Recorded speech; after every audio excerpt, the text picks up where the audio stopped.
तो अब हम देखने वाले हैं रैपिड हार्डनिंग सीमेंट के बारे में। जैसे कि हमें पता है हमारे पास मल्टीपल तरीके के सीमेंट होते हैं, तो उनमें से एक है रैपिड हार्डनिंग सीमेंट, जो भी हम देखने वाले हैं। तो रैपिड हार्डनिंग सीमेंट की अगर हम बात करें तो बेसिकली आप लोगों ने जो चार बोक कंपाउंड पढ़े हैं, जैसे कि C3A पढ़ा होगा आप लोगों ने, C4AF पढ़ा है, इसके अलावा C3S पढ़ा है और C2S पढ़ा है। ये चार बोक कंपाउंड आप लोग ऑलरेडी यहाँ पे पढ़ चुके हैं, राइट। सो जब आप इनकी बात करते हैं तो C3A is responsible for the flash set, जबकि जो आपका C3S होता है ये इनिशियल स्ट्रेंथ का काम जो करता है वो यही करता है, जो सेटिंग में स्ट्रेंथ आती है तो वो यही दे रहा होता है। और वहीं आप बात करते हैं C2S की, तो ये आपका जिसे कहते हैं अल्टीमेट स्ट्रेंथ के लिए रिस्पॉन्सिबल यहाँ पर होता है, ठीक है ना। तो बात करते हैं रैपिड हार्डनिंग सीमेंट की। तो ये बेसिकली अगर आपको रैपिड हार्डनिंग सीमेंट समझना है तो सबसे पहले इसकी जो टर्म्स है ना रैपिड हार्डनिंग, इसको समझना बहुत जरूरी है। ये बेसिकली एक ऐसा सीमेंट है जिसमें जो स्ट्रेंथ होगी वो कंपैरेटिवली जल्दी आएगी, ठीक है ना। मैं XYZ स्ट्रेंथ है पर वो आएगी जल्दी, स्ट्रेंथ चेंज नहीं हो रही है, but rate of development of strength क्या होगा वो जल्दी आएगा, ठीक है ना। Rate of development of strength इसमें क्या होता है, जल्दी होता है। उसके दो कारण होते हैं। अब यहाँ पर देखिए, अगर स्ट्रेंथ जल्दी आ रही है तो डेफिनेटली सेटिंग भी हुई होगी, सेटिंग भी जल्दी हुई होगी तभी स्ट्रेंथ आई होगी। तो इस पर्टिकुलर सीमेंट में C3A और साथ ही साथ C3S का जो प्रपोर्शन होता है वो कंपैरेटिवली क्या होता है, ज्यादा होता है। वो कंपैरेटिवली यहाँ पे ज्यादा रहता है compare to that of the other Bogue compound. साथ ही साथ एक और चीज होती है जो इसकी रिस्पॉन्सिबल होती है इसकी रैपिड हार्डनिंग के लिए, वो होता है आपका फाइननेस ऑफ द सीमेंट। यहाँ पे जो रैपिड हार्डनिंग सीमेंट में आपको सीमेंट मिलता है वो कंपैरेटिवली फाइन होता है बहुत। इस वजह से भी इसकी जो स्ट्रेंथ अटेनमेंट की जो प्रॉपर्टीज हैं वो कंपैरेटिवली एनहांस हो जाती हैं और स्ट्रेंथ क्या होती है कंपैरेटिवली जल्दी आती है। जैसे कि आप यहाँ पे जितने भी पॉइंट्स भी मैंने आप लोगों को बताया आपको यहाँ पे दिख जाएंगे। क्योंकि ये सीमेंट फाइननेस की वजह से भी रैपिड हार्डनिंग या रैपिड हार्डन हो रहा है, तो इसकी जो बोला जाता है कि जो स्पेसिफिक सरफेस एरिया होता है इसका, डेफिनेटली इट्स अ पैरामीटर जो कि फाइननेस को बताता है। और जितना ज्यादा स्पेसिफिक सरफेस एरिया होगा उतना ही क्या होगा, अगेन आपका सीमेंट फाइन होगा। तो रैपिड हार्डनिंग के केस में ये जो स्पेसिफिक सरफेस एरिया होता है ये ऑलमोस्ट 4500 सेंटीमीटर स्क्वायर पर ग्राम होता है, पर ये 3250 से कम नीचे नहीं होना चाहिए। तो हम जो वैल्यू पढ़ते हैं ऑब्जेक्टिव्स के लिए वो यही पढ़ते हैं, that specific surface area in case of rapid hardening cement should not be less than what, so it should not be less than 3250 centimetre square पर ग्राम। तो यही हम लोग पढ़ते भी हैं, राइट। सो इसके अलावा यहाँ पे जब हम रैपिड हार्डनिंग की बात करते हैं, ठीक है ना, तो यहाँ पे हमें पता है रेट क्या है, कंपैरेटिवली डेवलपमेंट का जो रेट है वो जल्दी है। स्ट्रेंथ X अटेन हो रही थी तो X ही अटेन हो रही है, पर जल्दी अटेन हो रही है।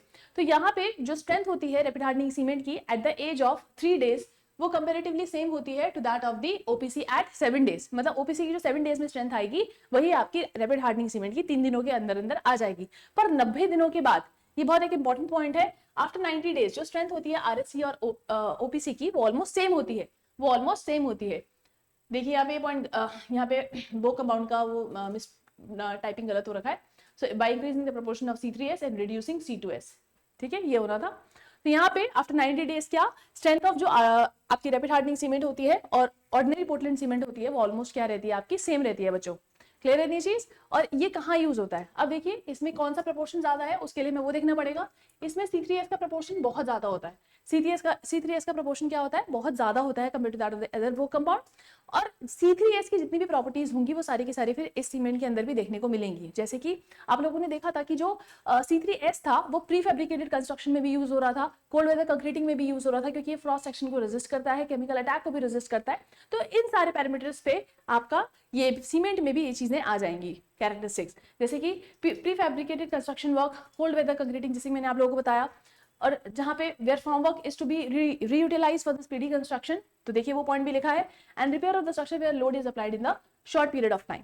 तो यहाँ पर बेसिकली क्या होता है, जैसे कि डैम होता है, अगर आप डैम के कंस्ट्रक्शन की बात करते हो तो डैम के कंस्ट्रक्शन में आपका जो सीमेंट यूज होता है, डैम के कंस्ट्रक्शन में जो सीमेंट यूज होता है वो होता है आपका लो हीट सीमेंट। कौन सा होता है बच्चों, लो हीट सीमेंट होता है।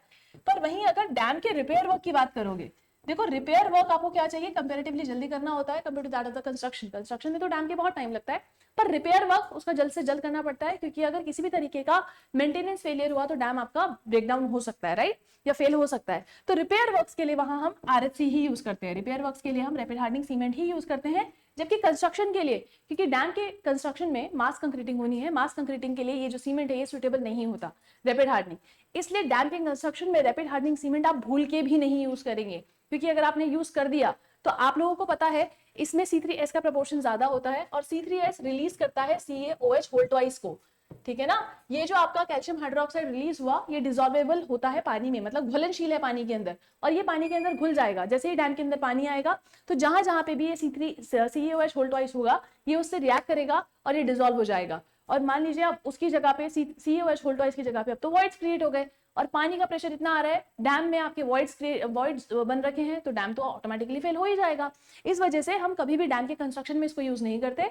पर डैम का जो मेंटेनेंस होता है, मान लीजिए कहीं क्रैक आ गया तो वहां पे रिपेयरिंग बहुत जल्दी होनी चाहिए। वहां पे अगर आप लोहेट सीमेंट लगाओगे तो बहुत टाइम में वो सूखेगा, ठीक है ना, तब तक डैम आपका फेल हो सकता है। इसलिए हमें वहां पे अर्जेंसी में, जैसे जो हम सीमेंट प्रेफर करते हैं रिपेयर वर्क्स में आप RFC ही प्रेफर करते हैं, रैपिड हार्डनिंग सीमेंट। ये आपका ऑब्जेक्टिव क्वेश्चन है, आप लोगों को पता होना चाहिए, और मैंने टेक्निकलिटी आप लोगों को बता ही दी है, राइट। वहीं अगर आप बात करने वाले हैं किसकी, अब एक और चीज यहाँ पे बात करते हैं, इसका IST और FST। IST बोले तो इनिशियल सेटिंग टाइम और final setting time. Rapid hardening का जो IST और FST होता है, ये बराबर होता है OPC के, मतलब जो इनिशियल सेटिंग टाइम होगा वो होगा लगभग 30 मिनट, उससे कम नहीं होना चाहिए, ज्यादा ही होना चाहिए। जबकि आपका जो फाइनल सेटिंग टाइम होगा that should not be more then 10 hours, 10 घंटों से ज्यादा नहीं होना चाहिए। क्लियर है ये चीज। तो ये थी आपकी छोटी छोटी लेकिन मोटी बातें रैपिड हार्डनिंग सीमेंट के बारे में। नेक्स्ट है हमारे पास एक्स्ट्रा रैपिड हार्डनिंग सीमेंट। अब एक्स्ट्रा रैपिड हार्डनिंग सीमेंट देखिए, यहाँ पर बेसिकली क्या होगा, रेट ऑफ अटेनमेंट कंपैरेटिवली ज्यादा होगा to that of the RHC। मतलब यहाँ पे जो स्ट्रेंथ अटेन होगी एक दिन में वो कंपेरेबली 25% ज्यादा होगी। वो कंपेरेबली क्या होगी, 25% ज्यादा होगी एक दिन में जो स्ट्रेंथ अटेन होती है, और 7 दिनों में जो स्ट्रेंथ होती है उस केस में वो 10 से 15% ज्यादा होगी compare to that of the RHC। Clear है। तो एक्स्ट्रा रैपिड सीमेंट और RHC में ये डिफरेंस है, यहाँ पे रेट ऑफ अटेनमेंट और भी ज्यादा तेज होता है। तो इसकी जो 1 डे अटेनमेंट होती है वो क्या होती है, 25% ज्यादा होती है RHC से, और 7 डेज में जो ये स्ट्रेंथ अटेन करता है वो लगभग 15% ज्यादा होती है किससे, RHC से। क्लियर है नहीं चीज। 10 से 15%, हम तो 15% का मार्जिन लेके चल रही हूँ, तो 10 से 15% अराउंड क्या होती है, ज्यादा होती है compare to that of the RHC। तो extra rapid cement hardening cement बनाया कैसे जा रहा है, यहाँ पे हम लोग क्या लेते हैं, RHC के क्लिंकर्स लेते हैं। हम क्या लेते हैं, सीमेंट के डल्ले जो कि RHC के होते हैं, RHC के जो क्लिंकर्स आते हैं सीमेंट क्लिंकर्स, तो हमने वो क्लिंकर्स लिए, अलॉन्ग विद दैट हम ये CaCl2 मिलाते हैं, कैल्शियम क्लोराइड, और this calcium chloride should not be more then 2% of the weight of the cement. ये 2% से ज्यादा नहीं होना चाहिए, ठीक है ना। तो हम इनको इंटरग्राइंड करते हैं आपस में, और हम जो सीमेंट बनाते हैं उसको क्या बोलते हैं, फिर वो एक्स्ट्रा रैपिड हार्डनिंग सीमेंट कहलाता है। क्लियर है। अब यहाँ पर जो जिसे कहते हैं जो टेक्निकल चीज है वो ये, इसका IST और FST, क्योंकि देखो काम तो ये भी वहीं आने वाला है जहाँ RHC आने वाला है, बस ये थोड़ा रेट ऑफ अटेनमेंट कंपैरेटिवली और भी ज्यादा जल्दी होगा, है ना। तो यहाँ पर इसका जो इनिशियल सेटिंग टाइम होता है वो होता है 20 मिनट। तो ये जो सीमेंट है, देखो यहाँ पे लिखा भी है, this cement should be mixed, transported, compacted and finished within 20 minutes of its formation, within 20 minutes of its formation. तो ये इसका इनिशियल सेटिंग टाइम लगभग 20 मिनट के अराउंड होता है, ठीक है। और final setting time is same as that of the OPC। Final setting time इसका OPC के बराबर ही होता है। क्लियर है। अगर हम एप्लीकेशन की बात करें तो एप्लीकेशन इसकी बिल्कुल सेम होती है compare to that of the RHC, है ना। और साथ ही साथ इसकी भी जो 90 दिनों की स्ट्रेंथ होती है वो बराबर होती है OPC के, ठीक है ना। जितना RHC और OPC की होगी 90 डेज की बात, मान लीजिए एक्स स्ट्रेंथ का आप लोगों ने ये एक्स्ट्रा रैपिड हार्डनिंग सीमेंट बनाया था, RHC बनाया था और OPC बनाया था, तो तीनों की जो स्ट्रेंथ होगी 90 दिनों के बाद वो सेम होगी। क्लियर है नहीं चीज। तो ये इंपॉर्टेंट चीजें थी इसके बारे में। नेक्स्ट कैटेगरी का जो सीमेंट है हमारे पास वो है सल्फेट रेजिस्टिंग सीमेंट। देखिए जहां पर भी सल्फेट्स होते हैं ना, वहां होता है वॉल्यूम चेंज, जहां पे सल्फेट्स वहां वॉल्यूम चेंज, और जहां मोस्टली सल्फेट देखते हो आप लोग पानी वाली जगह, ठीक है ना, जैसे फाउंडेशन वर्क्स भी होते हैं वहां पे भी जिसे कहते हैं सल्फेट्स पाए जाते हैं, पानी वाली जगहों पे भी सल्फेट्स पाए जाते हैं, जहां सल्फेट्स वहां वॉल्यूम चेंज, क्योंकि sulphate is responsible for the unsoundness, right. So sulphate resisting cement हो गया, सुपर सल्फेटेड सीमेंट हो गया, पोर्टलैंड स्लैग सीमेंट हो गया, ये सारे के सारे जो सीमेंट्स होते हैं ये ऐसी जगहों पे अप्लाई किए जाते हैं ताकि ये वॉल्यूम चेंज को रोक सकें, ठीक है ना। अब आप सभी को पता है that OPC is highly susceptible to the attack of sulfates. So it is manufactured by reducing the proportion of C3A and C4AF such that C3A is not greater than 5%, and again यहाँ पर जो है C3A plus CAF should not be greater than 25%. Clear. सो यहाँ पर basically जो sulphate resisting cement है आप लोगों को यही समझना है कि जो आपका सीमेंट होता है, ऑर्डिनरी पोर्टलैंड सीमेंट जो होता है वो सल्फेट्स का अटैक, क्लोराइड्स का अटैक उसमें बहुत जल्दी हो जाता है। तो हमें एक सीमेंट मतलब बेसिकली कुछ ऐसा चाहिए जो कि उसको रेजिस्ट कर पाए। मान लीजिए अगर हमने किसी पानी के स्ट्रक्चर में कंस्ट्रक्शन करना है तो वॉल्यूम चेंज की वजह से वो स्ट्रक्चर फेल हो सकता है, राइट। तो हमें उस वॉल्यूम चेंज को अगर रोकना है तो हमें ऐसा सीमेंट मतलब यूज करना है जो ये अटैकिंग एजेंट्स है उनसे लड़ सके। तो sulphate resisting cement is the kind of cement that we have. ये एक ऐसा सीमेंट है जो कि सल्फेट के अटैक को रेजिस्ट करता है। साथ ही साथ आप इसको यूज कहाँ कर सकते हो, क्योंकि यूजेज पूछी जाती है हमसे यूजुअली सीमेंट के पार्ट से। तो it is use for the foundation work, sewage treatment work, marine structures and the construction of pipe in the marshy area. जहाँ पे पानी वहां आपका सल्फर, और आप देख सकते हो सारी जगहों में आप लोगों को पानी मिलेगा ही मिलेगा। क्लियर है इतनी चीज? चलिए आगे बढ़ते हैं। तो सुपर सल्फेटेड सीमेंट की भी बात करते हैं। देखिए एप्लीकेशन इसकी ऑलमोस्ट सेम होती है सल्फेट रेजिस्टिंग सीमेंट से, लेकिन उससे इसका जैसे कहते हैं लेना देना थोड़ा कम है। ये कैसे बन रहा है आपका, ये जो आपकी ग्रैन्युलेटेड ब्लास्ट फर्नेस स्लैग होती है और उसके साथ हम लोग हार्डवुड जिप्सम और 5% सीमेंट क्लिंकर्स को इंटरग्राइंड करते हैं और जो सीमेंट बनता है उसको सुपर सल्फेटेड सीमेंट कहा जाता है। मैंने क्या बोला, आपका ग्रैन्युलेटेड ब्लास्ट फर्नेस स्लैग उठाया जाता है, अलॉन्ग विद दैट 10 से 12% हार्डवुड जिप्सम लिया जाता है, 5% क्लिंकर्स लिए जाते हैं, ठीक है ना। तो ये आपका जो बनता है वो सुपर सल्फेटेड सीमेंट की कैटेगरी होती है। लगभग ग्रैन्युलेटेड ब्लास्ट फर्नेस स्लैग जो होती है वो 85% के अराउंड हम लोग कंसीडर करते हैं, 10 से 15% ये वेरी कर रहा है, 5% वो। क्लियर है ये चीज? चले, तो यहाँ पर आपका जो एप्लीकेशन रहेगा वो सेम रहेगा सल्फेट रेजिस्टिंग सीमेंट के जैसे ही यहाँ पर वो रहने वाला है। क्लियर है इतनी चीज? चलिए अब आगे बढ़ते हैं। अब यहाँ पे इसका जो स्पेसिफिक सरफेस एरिया होता है आपका, it should not be more than मतलब it should not be less than 4000 centimetre square पर ग्राम। बेसिकली इसकी जो फाइननेस होती है, मैं ये कहूंगी इसकी जो फाइननेस है वो आपकी 4000 सेंटीमीटर स्क्वायर पर ग्राम के अराउंड होती है। So it should have fineness of, it should have, जो यहाँ पे नहीं लिखा हुआ है, it should have fineness of कितनी होनी चाहिए, 4000 सेंटीमीटर स्क्वायर पर ग्राम के अराउंड इसकी फाइननेस यहाँ पर होनी चाहिए। और जिसे कहते हैं अगेन ये भी रिस्पॉन्सिबल होगा कहीं ना कहीं इसको सल्फेट रेजिस्टिंग सीमेंट को सल्फेट रेजिस्टिंग सीमेंट बनाने में। क्लियर है ये चीज? अब यहाँ पे अगर हम आईएसटी और एफएससी की बात करें तो आईएसटी और एफएससी भी बराबर होते हैं to that of the OPC. अच्छा एक चीज यहाँ पे मतलब टाइपिंग मिस्टेक है, C4AF है, it should not be greater than 5% होना चाहिए, it should not be greater than 5%। Clear है इतनी चीज? चलिए अगर इतनी चीज क्लियर है तो अब आगे बढ़ते हैं। तो यहाँ पर आप लोगों को आईएसटी एफएससी जहाँ पे नहीं लिखा हुआ है दैट मीन्स वो आपका ओपीसी के बराबर ही है, ठीक है ना। चलिए अब सुपर सल्फेटेड सीमेंट की हम लोग बात कर रहे थे। सुपर सल्फेटेड सीमेंट में हम लोगों ने देखा जो एप्लीकेशन थी वो सेम थी टू दैट ऑफ दी आपका जिसे कहते हैं सल्फेटेड रेजिस्टिंग सीमेंट। तो यहाँ पर भी अगेन इसका जो वो रहता है फाइननेस, तो इसका भी फाइननेस कितना रहता है आपका, लगभग 4000 सेंटीमीटर स्क्वायर पर ग्राम के अराउंड ही इसका भी रहता है, दोनों का सेम है, ठीक है ना। और यहाँ पे अगर आप वॉल्यूम चेंज की बात करेंगे, क्योंकि सल्फेट रेजिस्टिंग सीमेंट है तो वॉल्यूम चेंज डेफिनेटली, तो सल्फेट रेजिस्टिंग सीमेंट या फिर सुपर सल्फेट सीमेंट में जब आप वॉल्यूम चेंज की बात करेंगे तो अगर एक्सपेंशन की बात आए तो चाहे इसमें हो या इसमें, एक्सपेंशन यहाँ पर expansion should not be greater than 5 mm, 5 mm से ज्यादा एक्सपेंशन नहीं होना चाहिए। तो इस केस में भी जो एक्सपेंशन है, एक्सपेंशन जो है वो 5 mm से ज्यादा नहीं होना चाहिए। एक्सपेंशन से ही वॉल्यूम चेंज देख रहे थे ना लीस्ट इटालियन में, याद है लोगों को। तो यहाँ पे बेसिकली हमारे पास सल्फेट रेजिस्टिंग का कुछ था नहीं, पर यहाँ पे एक्सपेंशन के टर्म्स में आप लोग उसको देख सकते हैं। तो एक्सपेंशन 5 mm से ज्यादा अलाउड नहीं है, ठीक है ना। चलिए अब आगे बढ़ते हैं नेक्स्ट सीमेंट की तरफ अपने। अब जैसे कि मैंने आप लोगों को बताया कि आपका पोर्टलैंड स्लैग सीमेंट हो गया, सल्फेट रेजिस्टिंग हो गया, सुपर सल्फेटेड सीमेंट हो गया, ये सारे के सारे जो सीमेंट्स हैं ये आपका कहीं मतलब कहाँ यूज हो रहे हैं, ऐसी जगहों पे जहाँ पे वॉल्यूम चेंज हो रहा है, सल्फेट का अटैक हो रहा है, ठीक है ना। यहाँ पे पोर्टलैंड स्लैग सीमेंट की अगर हम बात करें, ये आपको सल्फेट्स के साथ साथ क्लोराइड से भी रेजिस्टेंस प्रोवाइड करता है, ठीक है ना। अगर क्लोराइड पे भी अटैक हो रहा है तो ये उससे भी रेजिस्टेंस प्रोवाइड करेगा। तो बेसिकली जो वहाँ पिछले वालों की एप्लीकेशन थी वो तो इसमें ऑटोमेटिकली आई गई, क्योंकि ये भी सल्फेट अटैक से रेजिस्टेंस दे रहा है, ठीक है ना। साथ ही साथ यहाँ पर ये बन कैसे रहा है, ये मतलब उनकी तरह नहीं बन रहा है। जैसे अगर हम सुपर सल्फेटेड सीमेंट की बात कर रहे थे तो वहां पे क्या था, Portland slag basically blast furnace slag को हम लोग यूज कर रहे थे 85% में, जिसमें अगेन जो हार्डवुड जिप्सम था 10 से 15% था, और आपका जो क्लिंकर था वो 5% सीमेंट क्लिंकर्स यूज हो रहे थे। लेकिन यहाँ पर अगेन क्या है, यहाँ पर आपका स्पेसिफाइड प्रोपोर्शन में रहेंगे तीनों के तीनों, तो granulated blast furnace slag along with gypsum and cement clinkers यहाँ पे they will be in the specified proportions. तो यहाँ पे ये जो रेजिस्टेंस ऑफर करता है क्लोराइड और सल्फेट्स के अगेंस्ट जो अटैक होता है उसके अगेंस्ट रेजिस्टेंस प्रोवाइड करता है आप लोगों को, और हायर वाटर टाइटनेस देता है because of the less permeability. तो again this is very very important for the Portland slag cement. Quick setting cement की अगर हम बात करें, ये एक ऐसा सीमेंट है जो कि जल्दी सेट होता है अंडर वाटर कंस्ट्रक्शन में, बेसिकली हम इसको यूज कर सकते हैं, ठीक है ना। और कैसे बनता है ये, यहाँ पर देखिए ये एक बहुत इंपॉर्टेंट पॉइंट है, it is produced by adding small quantity of aluminium sulphate. This is always asked in the objective questions, right.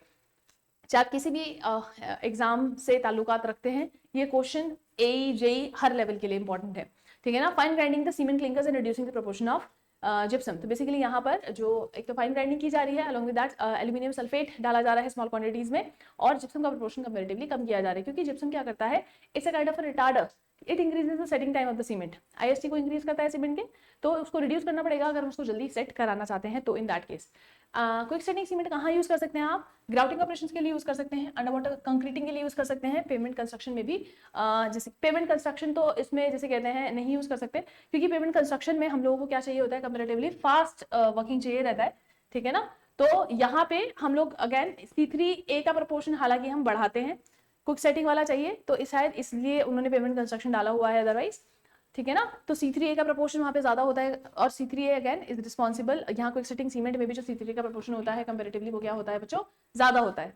Quick setting cement में C3A का प्रोपोर्शन क्या होता है, कंपैरेटिवली ज्यादा होता है, क्योंकि उसको जल्दी सेट कराना होता है इसलिए, ठीक है ना। तो इसलिए उन्होंने पेमेंट कंस्ट्रक्शन भी लिखा हुआ है इसमें, तो वो मैंने आप लोग को बता दिया क्यों, ठीक है ना। क्योंकि जब हम रैपिड हार्डनिंग सीमेंट पढ़ रहे थे, याद है, rapid hardening cement basically is used for the payment construction, और वहाँ पे अगर आप इसको यहाँ पढ़ लेंगे तो वहाँ कंफ्यूज हो जाएंगे, क्योंकि ऑब्जेक्टिव में वहाँ से बेसिकली वो आंसर रहता है आपका कि पेमेंट कंस्ट्रक्शन में कौन सा सीमेंट यूज होता है, इसलिए आप लोग कंफ्यूज ना हो जाए, इसलिए मैंने ये चीज़ यहाँ पे काट दी है।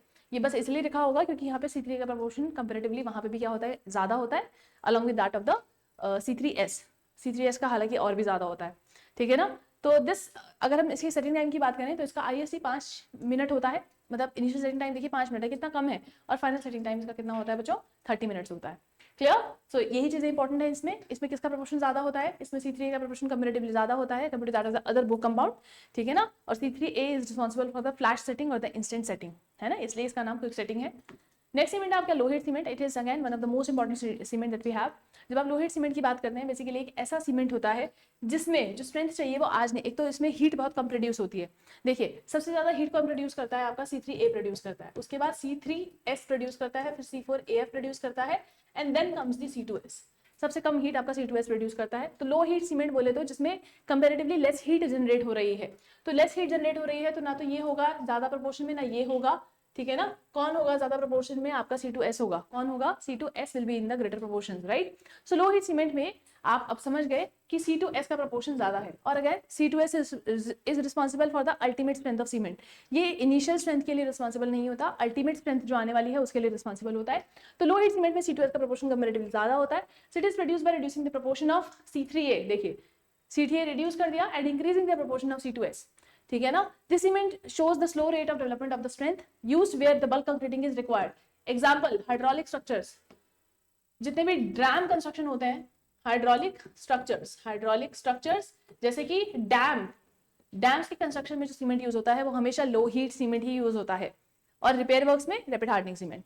क्लियर है। फिर है आपका जिसे कहते हैं, अगर हम लोहित सीमेंट में आप लोगों को ये पता चल गया कि इसमें जो हीट प्रोड्यूस हो रही है वो कंपैरेटिवली कम हो रही है, राइट। बात करते हैं अगर इसके इनिशियल सेटिंग टाइम की, तो इसका इनिशियल सेटिंग टाइम लगभग 60 मिनट के अराउंड होता है, तो IST इसका 60 मिनट से कम नहीं होना चाहिए।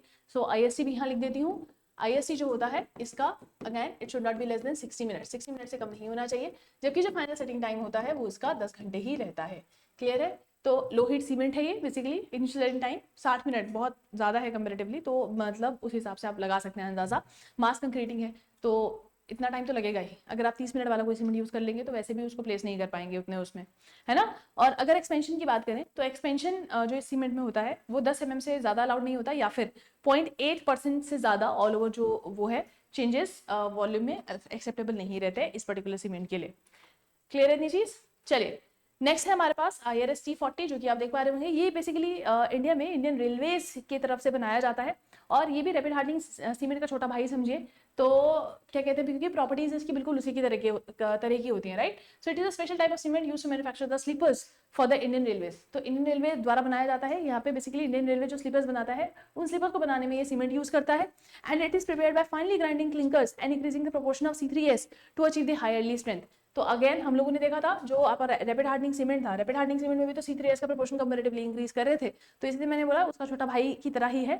तो बस इंडियन रेलवे के द्वारा स्लीपर बनाने के लिए ही खाली यूज किया जा रहा है ये IRS-T40, ठीक है ना। नेक्स्ट सीमेंट की तरफ बढ़ते हैं। नेक्स्ट सीमेंट है हमारे पास हाइड्रोफोबिक सीमेंट।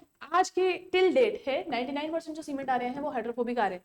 हाइड्रोफोबिक सीमेंट क्या होता है, बेसिकली जो पहले सीमेंट होते थे बच्चों उनमें क्या होता था, मॉइस्चर कंटेंट अगर आ जाता था तो लम्स बन जाते थे, डल्ले बन जाते थे, जिसकी वजह से वो सीमेंट बेकार हो जाता था। आप लोगों ने फील्ड टेस्ट में पढ़ा है, राइट। सो अब क्या होता है, उन लम्स फॉर्मेशन को रोकने के लिए, चाहे वो एयर सेट लम्स हैं, अगेन यहाँ पे बेसिकली हम वाटर सेट लम्स से ज्यादा तंग आ गए थे, क्योंकि मॉइस्चर जैसे बारिशों के टाइम होता था तो क्या होता था, सीमेंट मॉइस्चर एब्जॉर्ब कर लेता था और लम्प बन जाता था, लम्प फॉर्मेशन हो जाता था, है ना। तो हम क्या करते हैं, आप सीमेंट की पार्टिकल, बेसिकली सीमेंट में हम लोग ना दो केमिकल्स मिलाते हैं, स्टेरिक या फिर ऑलिक एसिड।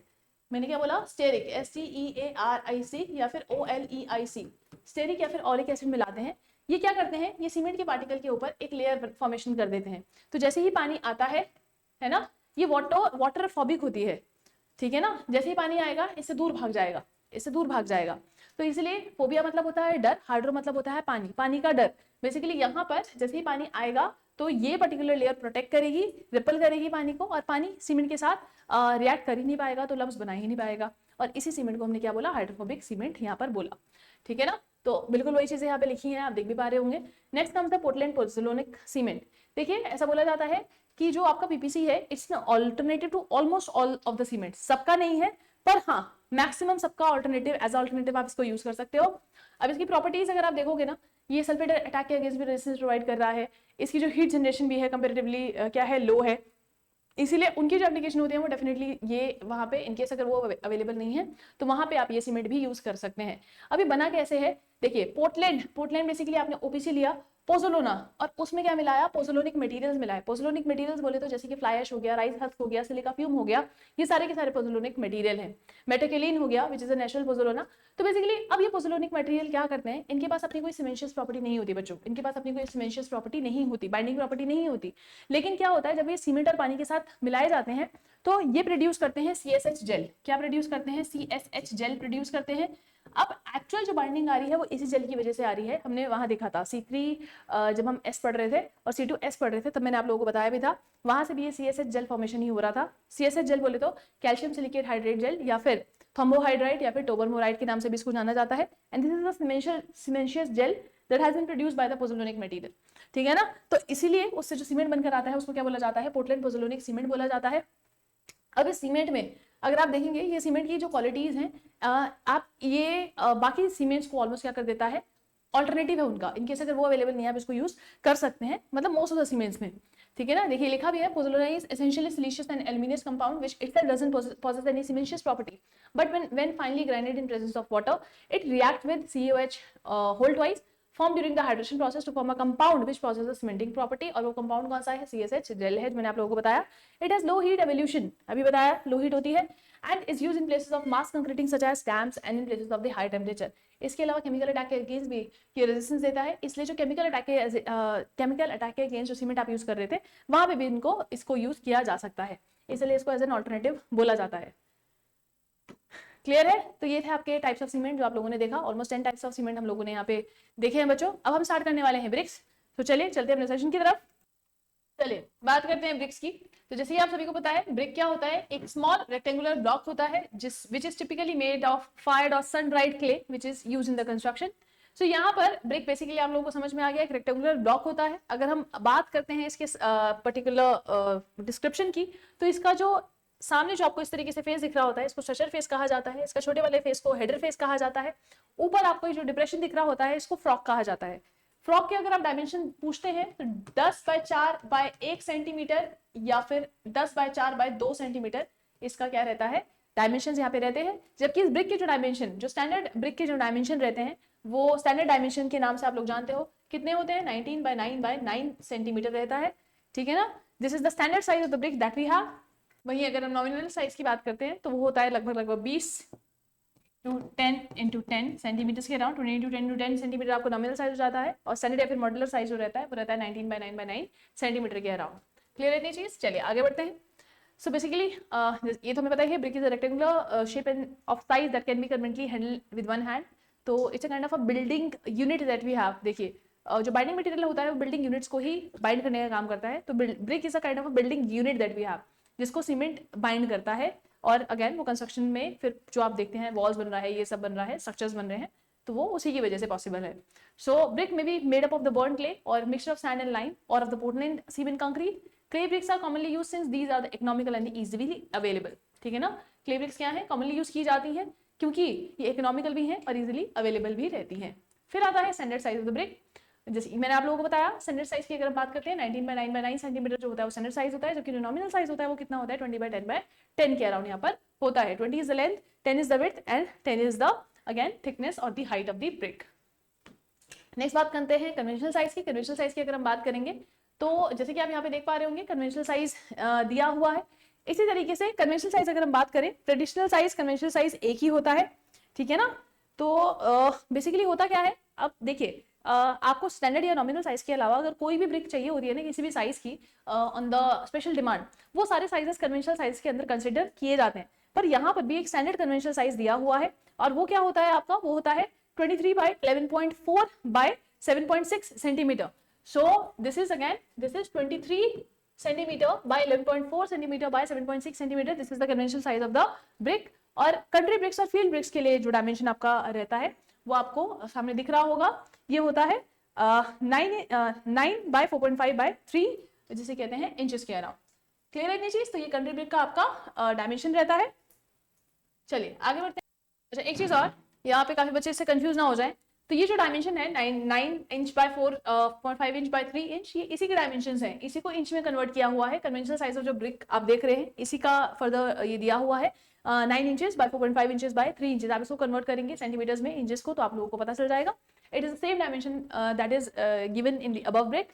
क्लियर है? तो सेम ही डायमेंशन है ये, ठीक है। तो ये कन्वेंशनल साइज का आप कह सकते हैं इंचेस में इस तरीके से इसको लिखा जाता है, इस तरीके से भी इसको देख सकते हैं। चलिए आगे बढ़ते हैं। अब बात करते हैं कॉम्पोजिशन की। तो कॉम्पोजिशन याद करने के लिए आप लोगों को क्या याद रखना है, एक शॉर्टकट जो कि है सलीम। सलीम भाई साहब को आप लोगों को याद रखना है। तो यहाँ पे जो सलीम भाई साहब हैं, एस फॉर सिलिका, ठीक है ना, S for silica, A for आपका एल्यूमिना आ जाता है, L stands for again lime, L से आपका लाइम आ जाता है, ठीक है। Then comes the iron oxide Fe2O3, iron oxide ही लिख लीजिए,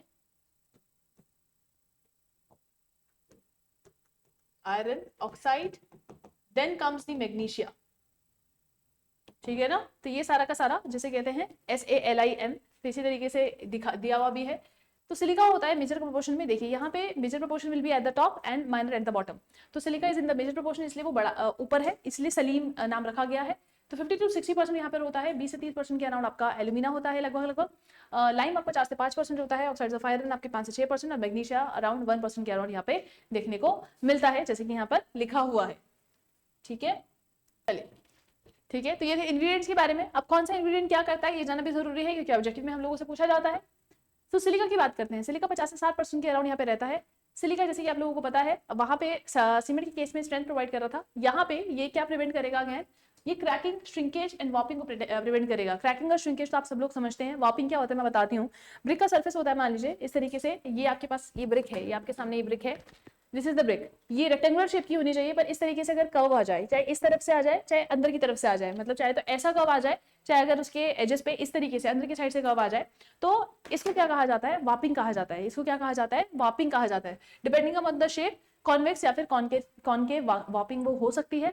तो सिलिका ये वॉपिंग होने से प्रिवेंट करता है ब्रिक की, और इसीलिए ये इंपार्ट करता है uniform shape to the brick, ठीक है ना। श्रिंकेज को डिक्रीज करता है in burning and increases the refractoriness, ठीक है ना। If it is in excess, ये जरूरी है, ऑब्जेक्टिव में पूछा जाता है, अगर इस जरूरत से ज्यादा हो, 50 से 60% से ज्यादा हो जाएगा, तो क्या करेगा, ये कोहेजन को डिस्ट्रॉय कर देगा बिटवीन द पार्टिकल। जो मैं हाईलाइट कर रही हूँ ऑब्जेक्टिव के लिए बहुत ज्यादा इंपॉर्टेंट है बच्चों। तो अगर ये जरूरत से ज्यादा हो जाएगा तो क्या करेगा, ये कोहेजन को डिस्ट्रॉय कर देगा बिटवीन द पार्टिकल्स, और आपकी ब्रिक क्या हो जाएगी, बहुत ही ब्रिटल हो जाएगी, ब्रिटल नेचर की हो जाएगी। वही बात करते हैं अब एल्यूमिना की। एल्यूमिना क्या करता है, प्लास्टिसिटी इंपार्ट करता है ब्रिक को। इंग्रेडिएंट्स का बहुत पूछा जाता है, what does alumina impart, alumina impart plasticity to the brick, ठीक है ना। प्लास्टिसिटी बोले तो जैसे कि अगर मान लीजिए आपकी मम्मी घर में आटा गूंथती है, तो आटे को रोटी की शेप भी दे सकती है, बाटी की शेप भी दे सकती है, किसी की या पूड़ी की शेप भी दे सकती है। तो बेसिकली उसके अंदर वो प्लास्टिसिटी होती है शेप में कन्वर्ट होने के लिए, राइट। तो इसी तरीके से बेसिकली एल्यूमिना क्या कर रहा है, प्लास्टिसिटी दे रहा है आपकी ब्रिक को, ताकि उसको पर्टिकुलर शेप में ढाला जा सके। अगर जरूरत से ज्यादा हो जाएगा तो क्या करेगा, ये भी श्रिंकेज एंड वॉर्पिंग करेगा during the drying of the brick and makes the brick too hard during the working process. Clear है, ये पूछे जाते हैं चीज। एल्यूमिना से तो प्लास्टिसिटी से क्वेश्चन ज्यादा आता है, पर सिलिका का ये आता है कि if it is in excess what will happen to the brick, ठीक है ना। नेक्स्ट है आपका लाइम। लाइम आपका लगभग आप लोगों ने देखा था। बेसिकली लाइम कितना होना चाहिए, 4 से 5% यहाँ के अराउंड यहाँ पे लिखा हुआ है। तो लाइम भी श्रिंकेज को प्रिवेंट करता है। बेसिकली ये हेल्प करता है सिलिका को मेल्ट करने के लिए और बाइंडिंग में भी, and also helps in binding, but if it is in excess it causes the brick to melt during the burning, thereby it results in the loss of shape of brick. तो अगर ये ज्यादा हो जाएगा जरूरत से तो ये क्या करेगा, ब्रिक को आपके मेल्ट करेगा। ये भी ऑब्जेक्टिव में पूछा जाता है, बहुत इंपॉर्टेंट है। क्लियर है इतनी चीज? ये जितने भी इंपॉर्टेंट पॉइंट्स है आप लोगों को बता दी हैं, ऑब्जेक्टिव ओरिएंटेड पॉइंट्स है, कुछ भी फालतू नहीं है, सब जिसे कहते हैं ऑब्जेक्टिव ओरिएंटेड है। नेक्स्ट एक नोट भी लिखा हुआ है यहाँ पे, during the burning of the bricks calcium carbonate is converted into the quicklime that undergoes slaking process which in turn results in the cracking and disintegration of the brick due to increase in volume. ठीक है ना? सो यहाँ पे lime के लिए इतना ही रहेगा, जो चीजें यहाँ पे लिखी हुई हैं बस यही इंपॉर्टेंट है, इससे बाहर कुछ नहीं आएगा। नेक्स्ट है आपका ऑक्साइड्स ऑफ आयरन, जो कि लेस देन 7% हम लोग बोलते हैं, बट अराउंड 5 से 6% तक ये रहती हैं आपकी पानी उसके अंदर, क्ले के मतलब जो आपके इंग्रेडिएंट्स हैं उसके अंदर। तो यहाँ पे बेसिकली जो ऑक्साइड्स होती हैं आयरन की, वो हेल्प करती हैं सिलिका और लाइम को फ्यूज करने के लिए मतलब एक दूसरे में मिलने के लिए, फ्यूजन के लिए। ठीक है ना? इसलिए it leads to the development of strength in the bricks. But अगर ज्यादा आयरन हो जाएगा, क्योंकि आयरन कलर कॉजिंग भी होता है, तो excess of iron makes the brick dark blue. It also impart reddish brown colour in the bricks. Basically जो आयरन, अगर आप देखते हो आयरन ऑक्साइड जो होती है, it is used to impart reddish tinge to the brick. ठीक है ना? तो ये वही लिखा है, it also imparts reddish brown colour in the bricks and it also improves the impermeability. वहीं अगर मैग्नीशिया की बात करें तो मैग्नीशिया भी एक कलर इंपार्टिंग कंपाउंड है, सीमेंट में भी हम लोगों ने देखा था। तो it also prevents the shrinkage in bricks and imparts yellowish tint to the brick. ये जो टिंच देते हैं ये बहुत जिसे कहते हैं इंपॉर्टेंट है, क्योंकि पूछे जाते हैं कि which tinge is important by the iron oxide. So it imparts brown colour to the brick whereas magnesia impart yellowish tint in the bricks. ठीक है ना? सो अब यहाँ पर जिसे कहते हैं, यहाँ पर अब हम लोग क्या देखने वाले हैं, किस तरीके से लाइम स्लेक कर रहा है। कहने का तात्पर्य बेसिकली डिफेक्ट्स अब हम लोग देखने वाले हैं कि किस तरीके से डिफेक्ट्स आते हैं आपके ब्रिक्स में। ठीक है ना? डिफेक्ट्स देख रहे हैं हम लोग ये, तो मतलब या फिर इसको दूसरे टर्म्स में भी हम लोग लिख सकते हैं, जैसे कि हार्मफुल, क्योंकि डिफेक्ट तो एक प्रॉपर जनरल टर्म होगी ना, जो चफ्स वगैरह में हम लोग देखेंगे। आप ये हार्मफुल इंग्रेडिएंट्स देख सकते हैं, इसको लिख सकते हैं हार्मफुल इंग्रेडिएंट्स ऑफ ब्रिक्स, लिख सकते हैं आप इसको, राइट? सो ये हार्मफुल इंग्रेडिएंट्स है ब्रिक के। सबसे पहले lime is one of the harmful ingredient that we have, क्योंकि लाइम क्या करता है, स्लेक करता है। तो आप सभी को पता है CaO स्लेक करेगा, क्या बन जाएगा, CaOH वोल्टॉइस बन जाएगा, कैल्शियम हाइड्रोक्साइड बन जाएगा। वॉल्यूम चेंज हो रहा है, वॉल्यूम चेंज होगा तो क्या होगा, क्रैकिंग एंड डिसइंटीग्रेशन होगा, and it changes the colour of the brick from red to yellow. So lime is again a harmful ingredient to the brick, it is considered as a harmful ingredient. फिर बात करते हैं iron पायराइड्स की। तो iron पायराइड्स किस चीज के लिए रिस्पॉन्सिबल होते हैं? ये रिस्पॉन्सिबल होते हैं क्रिस्टलाइजेशन और डिसइंटीग्रेशन के लिए रिस्पॉन्सिबल होते हैं। यहाँ पे लिखा भी है, देखिए, crystallization disintegration of the brick during the burning due to the oxidation of these pyrites during the burning process and the brick may also split into pieces. तो क्या कर रहे हैं, रिस्पॉन्सिबल होते हैं क्रिस्टलाइजेशन और डिसइंटीग्रेशन ब्रिक के लिए, इसलिए आयरन पायराइड भी एक हार्मफुल इंग्रेडिएंट होते हैं आपकी ब्रिक के लिए। क्लियर है? फिर बात करते हैं एल्कलाई की। एल्कलाई तो अगेन हम सब इससे बिल्कुल बहुत अच्छे तरीके से वाकिफ हैं। एल्कलाइज अगर प्रेजेंट होते हैं, alkalis are always present in the form of soda and potash, Na2O K2O के फॉर्म में प्रेजेंट रहते हैं। हम चाहते नहीं है आए, पर ये आ जाते हैं। नेचुरल मटेरियल क्योंकि हम लोग यूज कर रहे हैं क्ले, तो क्ले के साथ साथ ये आ जाते हैं। ठीक है ना?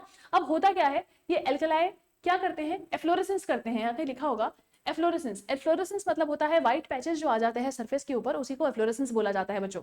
ठीक है ना? क्या होता है, एल्कलाई जब पानी के कांटेक्ट में आती है, रिएक्ट करती है और ये क्या दे देती है, सरफेस के ऊपर व्हाइट पैचेस दे देती हैं, उन्हीं व्हाइट पैचेस को आप एफ्लोरेसेंस कहते हो। अब एफ्लोरेसेंस आपकी नील है, मॉडरेट है, जैसे कहते हैं सीवियर है, वेरी सीवियर है, जिसे कहते हैं, ठीक है ना, डेंजरस है, तो वो डिपेंड करता है कितना % ऑफ द सरफेस एरिया उसने कवर कर लिया है ब्रिक का, उस पर डिपेंड करता है कि एफ्लोरेसेंस हैवी है, सीरियस है, मॉडरेट है, या निल है, या स्लाइट है, किस तरीके की है। ठीक है ना? तो यहाँ पे एफ्लोरेसेंस भी हम लोग फर्दर हालांकि देखेंगे। अगर मान लीजिए एफ्लोरेसेंस आपकी बिल्कुल ही पॉइंट डॉट जैसे दिख रही है, तो बिल्कुल है ही नहीं, निल एफ्लोरेसेंस है। अगर 0 से 10% एरिया उसने कवर कर रखा है, तो वो स्लाइट की कैटेगरी में कंसिडर किया जाता है। 10 से 50% के अराउंड अगर एफ्लोरेसेंस ने कवर किया हुआ है, तो वो मॉडरेट कैटेगरी का कंसिडर किया जाता है। वहीं अगर ग्रेटर देन 15%, ग्रेटर देन 50% से ज्यादा एरिया कवर कर लिया है एफ्लोरेसेंस ने, व्हाइट पैचेस ने, पर किसी भी तरीके का मतलब पाउडर फॉर्मेशन या फिर फ्लेकिंग नहीं हो रही है, तो वो हैवी की कैटेगरी होगी। वो होगी किसकी, हैवी कैटेगरी ऑफ एफ्लोरेसेंस है। लेकिन अब अगर ग्रेटर देन 50% एरिया भी कवर है, साथ साथ क्या हो रहा है, पाउडर फॉर्मेशन भी हो रहा है, ब्रिक का पाउडर फॉर्मेशन भी हो रहा है और फ्लेकिंग भी हो रही है। ठीक है ना? तो इस केस में उसको क्या कहा जाएगा, सीरियस एफ्लोरेसेंस। क्या बोला जाएगा, सीरियस एफ्लोरेसेंस बोला जाएगा। तो ये बेसिकली एफ्लोरेसेंस का कैटेगराइजेशन होता है, किस तरीके से रहता है, it is because of the alkali. इसके अलावा alkali act as a flux during the burning of the bricks, but if it is in excess, it causes the brick to fuse with each other, thereby resulting in twisting and warping. So it is responsible for twisting and warping. So it is considered as a harmful ingredient to the brick. Again, दो देखिए चीजें कर रहा है. Next is pebbles or stone. अब देखिए ये आपकी ब्रिक है, ये मान लीजिए ये ब्रिक है, तो यहाँ पे मान लो एक पत्थर आ गया. Over the period of time जब ब्रिक आपकी बन के आ जाएगी, पहले क्या होता था, ये पत्थर ऐसे बाहर झांक रहे होते थे, तो अगेन इनका तो बॉन्ड बनता नहीं है ब्रिक के साथ, क्योंकि क्ले फ्यूज हो जाती है कोई की वजह से, ये पत्थर अलग से रहते हैं, तो ये बाहर निकल जाते हैं. इनकी जगह पे ये वॉइड क्रिएट हो गया, इनकी जगह पे क्या क्रिएट हो गया, वॉइड क्रिएट हो गया. अब लोड का ट्रांसफर पहले यहाँ हो रहा था और इसके थ्रू नीचे जा रहा था, लेकिन अब यहाँ पे तो कुछ लोड लेने के लिए है ही नहीं, तो ये लोड इस तरीके से ये होगा ना, इस तरीके से जाएगा. अब मान लीजिए एक जगह से लोड इसको लेना था, पर यहाँ से ना होके क्या हो रहा है, वो साइड से निकल जा रहा है लोड, है ना, तो उस जगह पे तो एडिशनल लोड आ गया, उस जगह पे तो क्या हो गया, एडिशनल लोड आ गया. इसलिए ब्रिक की जो लोड बेरिंग कैपेसिटीज होती हैं इन पेबल्स और स्टोन्स की वजह से वो क्या हो जाती हैं, कम हो जाती हैं. इसीलिए हम ये इनको एज अ हार्मफुल इंग्रेडिएंट मानते हैं ब्रिक का. So presence of stone and pebble brick earth leads to the formation of the weak and porous bricks, load carrying capacity of which is comparatively reduced. Clear है ये चीज. चलिए next is organic and vegetative matter. देखिए किसी भी तरीके का organic या फिर वेजिटेटिव मैटर अगर प्रेजेंट रहेगा तो ये क्या करता है आपका, देखिए ये रिस्पॉन्सिबल होते हैं for the growth of plants, और प्लांट अगर ग्रो करेंगे तो उनकी जड़ें नीचे तक जाती हैं, वो क्रैक्स ले आते हैं, अगेन उसको वीक बनाते हैं, ठीक है ना. तो presence of organic and vegetative matter helps in the burning of the bricks, but if they are left unburned it result in the formation of the gases. अच्छा यहाँ पर देखिए उसके अलावा क्या हो रहा है, ठीक है ना, ये तो हम जनरल देखते हैं कि इस तरीके से प्लांट उग जाते हैं, क्रैक्स आ जाते हैं, पर यहाँ पर ये ऑर्गेनिक और वेजिटेटिव मैटर क्योंकि क्ले के साथ है तो हमें उसके हिसाब से कंसिडर करना है. इसमें क्या हो रहा है, यहाँ पे अगर ये जल गए तो जैसे कहते हैं बहुत बढ़िया, लेकिन अगर किसी भी तरीके से बर्निंग के प्रोसेस में ये नहीं जले, अनबर्न रह गए, तो गैसेस बनाएंगे ड्यूरिंग द डिकम्पोजिशन, जो कि जब एस्केप होगी ब्रिक्स के थ्रू, ठीक है ना, तो उसकी वजह से अलग अलग तरीके के वॉइड्स बन जाएंगे, मतलब अलग अलग जगह पे क्या बन जाएंगे, वॉइड्स बन जाएंगे, जिसकी वजह से लोड कैरिंग कैपेसिटी उसकी क्या हो जाएगी, रिड्यूस हो जाएगी. अगेन तो बिल्कुल ऊपर जैसे ऊपर वाले की तरह ही है, पर यहाँ पे अगेन उनकी डिकम्पोजेबल जो मैटर है या डिकम्पोजिशन की वजह से क्या हो रहा है, गैसेस में बन जा रही है ऑर्गेनिक मैटर, ऑर्गेनिक और वेजिटेटिव मैटर, जिसकी वजह से वॉइड्स क्रिएट हो रहे हैं और ब्रिक की लोड बेरिंग कैपेसिटीज आपकी कम हो जा रही है. ठीक है, इसके अलावा जो मैंने क्रैक्स वाला बताया वो भी होता ही है, अगर ये ऑर्गेनिक या वेजिटेटिव मैटर सर्फेस पे है या किसी भी तरीके का जिसे कहते हैं स्टोन्स के बीच में भी अगर प्रेजेंट है, तो वहाँ पे प्लांट थ्रू कर जाएंगे, उनकी जड़ें अंदर तक घुस जाती हैं और वो भी क्रैक्स क्रिएट कर देती हैं. आप लोगों ने अपने घरों में भी ये चीज देखी होगी, right. Next is manufacturing of brick. आप लोगों को 4 प्रोसेस याद रखने होते हैं मैन्युफैक्चरिंग के. सबसे पहले होता है प्रिपरेशन ऑफ क्ले, फिर होता है मोल्डिंग, फिर होता है drying and then comes the burning. तो preparation, moulding, drying and burning, ये 4 प्रोसेस आप लोगों को मैन्युफैक्चरिंग ऑफ ब्रिक्स के अंदर याद रखने हैं. जब आप प्रिपरेशन करते हैं क्ले की, तो यहाँ पे फर्दर आप लोगों को कुछ प्रोसेस याद करने होते हैं, जैसे कि प्रिपरेशन ऑफ क्ले में सबसे पहला प्रोसेस जो आप करोगे अनसॉइलिंग होता है, फिर होता है digging, then comes the cleaning, फिर वेदरिंग, ब्लेंडिंग एंड टेम्परिंग. ये 6 प्रोसेस आप लोग देखते हैं. अब प्रिपरेशन ऑफ क्ले में क्या करते हैं आप लोग, हम लोग यहाँ पे क्या करते हैं, ऊपर की जो 200 mm की सॉइल होती है ना, उसको डिग कर लेते हैं, उसको क्या कर लेते हैं, डिग कर लेते हैं, निकाल लेते हैं, ठीक है ना. तो क्योंकि उसी सॉइल में क्या होता है, कूड़ा करकट रहता है मोस्टली, तो उसी को हम जो टॉप की 200 mm की जो सॉइल होती है उसको निकाल लेते हैं, उसको अलग कर देते हैं. फिर उसके बाद करते हैं हम डिगिंग. डिगिंग में बेसिकली हम एक्सकवेशन कर रहे हैं उस सॉइल का जो हमें जो हमें ब्रिक्स बनाने के लिए चाहिए, ठीक है ना, उस सॉइल का हम लोग एक्सकवेशन कर रहे हैं जो हमें ब्रिक्स बनाने के लिए चाहिए. डिगिंग के प्रोसेस में आपने वो किया, फिर आपने क्या किया, क्लीन. अब उसमें भी क्या होता है, पत्थर छोटे छोटे पेबल्स होते हैं कुछ, तो उसकी भी क्लीनिंग क्या होती है, मस्ट होती है. तो क्लीनिंग के प्रोसेस में आपने जो क्ले एक्सकवेट किया है, आप उसको क्या करते हो, क्लीन करते हो. किसी भी तरीके का पत्थर, ऑर्गेनिक मैटर, वेजिटेशन आप उसमें से रिमूव करते हैं. जैसे लिखा भी है, अनसॉइलिंग में top 200 mm of soil is thrown and does not consist of majority of the impurities in it, as it consists of majority of impurities in it. Digging की बात करें, soil is dug out and spread over the level surface to prepare it for the next operation of the cleaning. Next, cleaning. Impurities like stones, pebbles, organic matter, vegetative matter is removed from the brick earth. ठीक है ना, basically cleaning के process में किया जाता है. Next comes दी weathering. अब weathering के प्रोसेस में क्या किया जाता है, एक लेवल ग्राउंड होता है, लेवल ग्राउंड में जो भी आपने क्लीन्ड क्ले रखी है उसको स्प्रेड कर देते हैं, ठीक है ना, और लगभग 3 से 4 हफ्ते ये पूछे जाते हैं, 3 to 4 weeks, that is approximately equal to 1 month. इसको क्या रखा जाता है, वेदरिंग के प्रोसेस के लिए रखा जाता है, ठीक है ना, ताकि वो थोड़ी सी क्या हो जाए, मतलब आप उसे सॉफ्टन हो जाए, कंपैरेटिवली क्या हो जाए, सॉफ्टर हो जाए, आप उसे जिसे कहते हैं आगे प्रोसेस के लिए ले जा सकें. सो लिखा भी है, weathering after cleaning the clay is imposed to the atmosphere for few weeks to few months for its softening, ripening and weathering.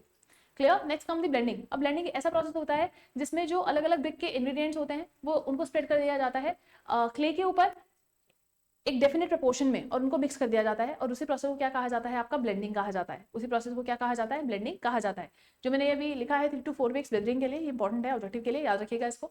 Next आता है टेम्परिंग। टेम्परिंग ऐसा प्रोसेस होता है जिसमें क्या होता है, आपको आप लोगों ने अपनी मम्मी को जैसे कहते हैं आटे को नीड करते हुए देखा होगा, गूंदते हुए देखा होगा। यहाँ पे बेसिकली आप उस क्ले को गूंद रहे हो, ठीक है ना, क्योंकि इसके बाद मोल्डिंग का ऑपरेशन रहता है, तो क्ले को हमें उतना सॉफ्ट करना होता है कि वो मोल्डिंग के लिए तैयार हो सके, है ना। तो यहाँ पे हम बेसिकली नीडिंग ही कर रहे हैं उस क्ले की, और ये किसमें की जाती है, आपकी पग मिल्स में की जाती है। किसमें की जाती है, पग mills. This is very very important, ये ऑब्जेक्टिव में पूछा जाता है आपका। क्लियर है ये चीज। चलिए आगे बढ़ते हैं। Next comes the second operation, moulding of clay. अब जब आप मोल्ड की बात करते हैं ना, मोल्डिंग मतलब होता है एक प्रॉपर शेप देना, एक प्रॉपर शेप देना। ब्रिक का शेप हमें बताया 19x9x9 का होगा, 20x10x10 का होगा, ये जो भी आप स्पेसिफिक साइज चाहते हैं वो होगा। तो उसके लिए आप एक खांचा लेंगे, बेसिकली वो शेप देने के लिए आप क्या लेंगे, एक मोल्ड लेंगे जिसको हम खांचा बोलते हैं। तो उस मोल्ड में आप उस क्ले को डालेंगे। डालने से पहले हम लोग थोड़ा सा सैंड स्प्रिंकल कर लेते हैं ताकि उसके साथ चिपके नहीं। हम फिर क्ले को उस मोल्ड के अंदर डालते हैं। मोल्ड का जो साइज लिया जाता है लगभग 8 से 12% ज्यादा होता है computer to that of the brick. और इसका रीजन क्या होता है, आप देखिए, आप लोगों ने जो क्ले लिया है ना, उसमें क्या होता है, अभी भी मॉइस्चर कंटेंट रहता है। उसमें क्या रहता है, मॉइस्चर कंटेंट रहता है, तो इजिली मोल्ड हो पाया है, इसलिए तो उसके अंदर इतनी प्लास्टिसिटी थी। अब आपने क्या किया, उसको रेक्टेंगुलर शेप दिया प्रॉपर, और मोल्ड के साइज का बना के उसको उसमें डाल दिया, राइट। अब क्या होता है, श्रिंकेज भी तो होगा जैसे ही पानी रिमूव होगा, क्योंकि ब्रिक को आप इसके बाद सूखने के लिए डालोगे, ड्राइंग ऑपरेशन के लिए डालोगे, तो उस ड्राइंग ऑपरेशन में क्या होगा, पानी उसमें से रिमूव होगा। जब पानी जाएगा तो ब्रिक क्या करेगा, श्रिंक करेगा, ठीक है ना। वो जो क्ले होगा वो श्रिंक करने की कोशिश करेगा। वो जो श्रिंक करेगा अगेन, तभी वो एक्यूरेट साइज में आ पाएगा। वैसे तो देखो, जो अगर हम बोलते हैं 19x9x9 का साइज, आपको जैसे कहते हैं हर ब्रिक में 19x9x9 का साइज नहीं मिलने वाला है। अगर आप सोच रहे हो कि हर ब्रिक आपकी 19x9x9 की होगी, तो ये गलत फहमी है, नहीं हो सकता, क्योंकि श्रिंकेज किस तरीके से हो रहा है ना, वो डिपेंड करता है उस पर। तो इसीलिए हम खांचा हमेशा बड़ा लेते हैं ताकि हमें अप्रोक्सीमेट साइज जो है, जो हम चाहते हैं वो मिल जाए। इसलिए खांचा 8 से 12% जिसे कहते हैं वो बड़ा लिया जाता है। जैसे कि यहाँ पे लिखा भी होगा, देखिए, it is the process of giving desired shape and size to the brick. यहाँ पे क्या किया जाता है, the size of the molds are approximately kept 8 to 12% greater than the size of the bricks in order to account for its shrinkage. During molding, a mark of depth 10 to 20 mm is placed over the surface of the brick that is termed as frog mark, which serves the following purpose. अब देखिए, moulding के दौरान ऊपर क्या एक frog बना दिया जाता है, एक डिप्रेशन बना दिया जाता है। अब वो डिप्रेशन क्या इंडिकेट करता है, वो इंडिकेट करता है मैन्युफैक्चर का नाम, साथ ही साथ जैसे कहते हैं प्रमोशन भी हो रहा है, और it also act as a key. Brick का जो फ्रॉग होता है वो एक शेयर की तरह एक्ट करता है बॉन्डिंग बनाने के लिए। सो देखिए, it acts key from mortar when the layer of brick is placed over it. So एक तो प्रमोशन भी कर रहा है, जो भी बना रहा है उसकी कंपनी का प्रमोशन, साथ ही साथ ये मोर्टार के लिए एज अ की भी काम कर रहा है। क्लियर है नीचे, this is the frog, the depression eight the top of the brick. Next, अब अगेन यहाँ पर जब हम मोल्डिंग की फर्दर बात करते हैं, देखिए, तो मोल्डिंग किस तरीके से होती है, मोल्डिंग दो तरीके से हो सकती है। एक होती है हैंड मोल्डिंग और एक होती है मशीन मोल्डिंग। एक होती है क्या, हैंड मोल्डिंग, और दूसरी होती है मशीन मोल्डिंग। हैंड और मशीन, जब आप हैंड मोल्डिंग की बात करते हो तो हैंड मोल्डिंग में भी दो तरीके की मोल्डिंग होती है। एक होता है टेबल मोल्डेड और एक होता है ग्राउंड मोल्डेड। एक होता है ग्राउंड मोल्डेड और एक होता है आपका टेबल मोल्डेड, ठीक है ना। This is your ground moulded, this is your table moulded brick. और मशीन मोल्डिंग में फर्दर दो प्लास्टिक क्ले मोल्डिंग होती है, प्लास्टिक क्ले मोल्डिंग, और यहाँ पे ड्राई क्ले मोल्डिंग, यहाँ पे ड्राई क्ले मोल्डिंग होती है, ठीक है ना। ये जिस सीक्वेंस में लिखे हैं ना, इसी सीक्वेंस में याद रखने हैं। सबसे लीस्ट इफेक्टिव ग्राउंड मोल्डिंग होती है, सबसे ज्यादा इफेक्टिव ड्राई क्ले मोल्डिंग होती है, राइट। सो अब यहाँ पर क्या होता है बच्चों, आपको जो ब्रिक चाहिए, ऑब्जेक्टिव में क्या पूछा जाता है, विच ऑफ द बेसिकली जो मोल्डिंग की जाती है, the brick should be at least, वो ऑप्शन देगा ground moulded, table moulded, plastic clay moulded या ड्राई क्ले मोल्डेड। तो ब्रिक शुड बी एटलीस्ट बोल रहा है, तो एटलीस्ट टेबल मोल्डेड हमें ब्रिक चाहिए होती है। एटलीस्ट टेबल मोल्डेड ब्रिक हो। टेबल मोल्डेड मतलब एक टेबल है, टेबल के ऊपर खड़े हो गए लोग मोल्डिंग कर रहे हैं। ग्राउंड मोल्डेड मतलब जैसे कहते हैं ग्राउंड पे बैठ के जो मोल्डिंग की जाती है, that is your ground moulded. तो brick should be at least table moulded. लेकिन अगर हम रियलिटी की बात करें तो जो फील्ड पे हो रहा है, फील्ड पे हम ग्राउंड मोल्डेड ब्रिक्स ही यूज कर रहे हैं, टेबल मोल्डेड ब्रिक्स हम यूज नहीं करते हैं। हम फील्ड पे ग्राउंड मोल्डेड ही यूज कर रहे हैं, लेकिन कोडल प्रोविजंस बोलते हैं कि the brick should be at least table moulded.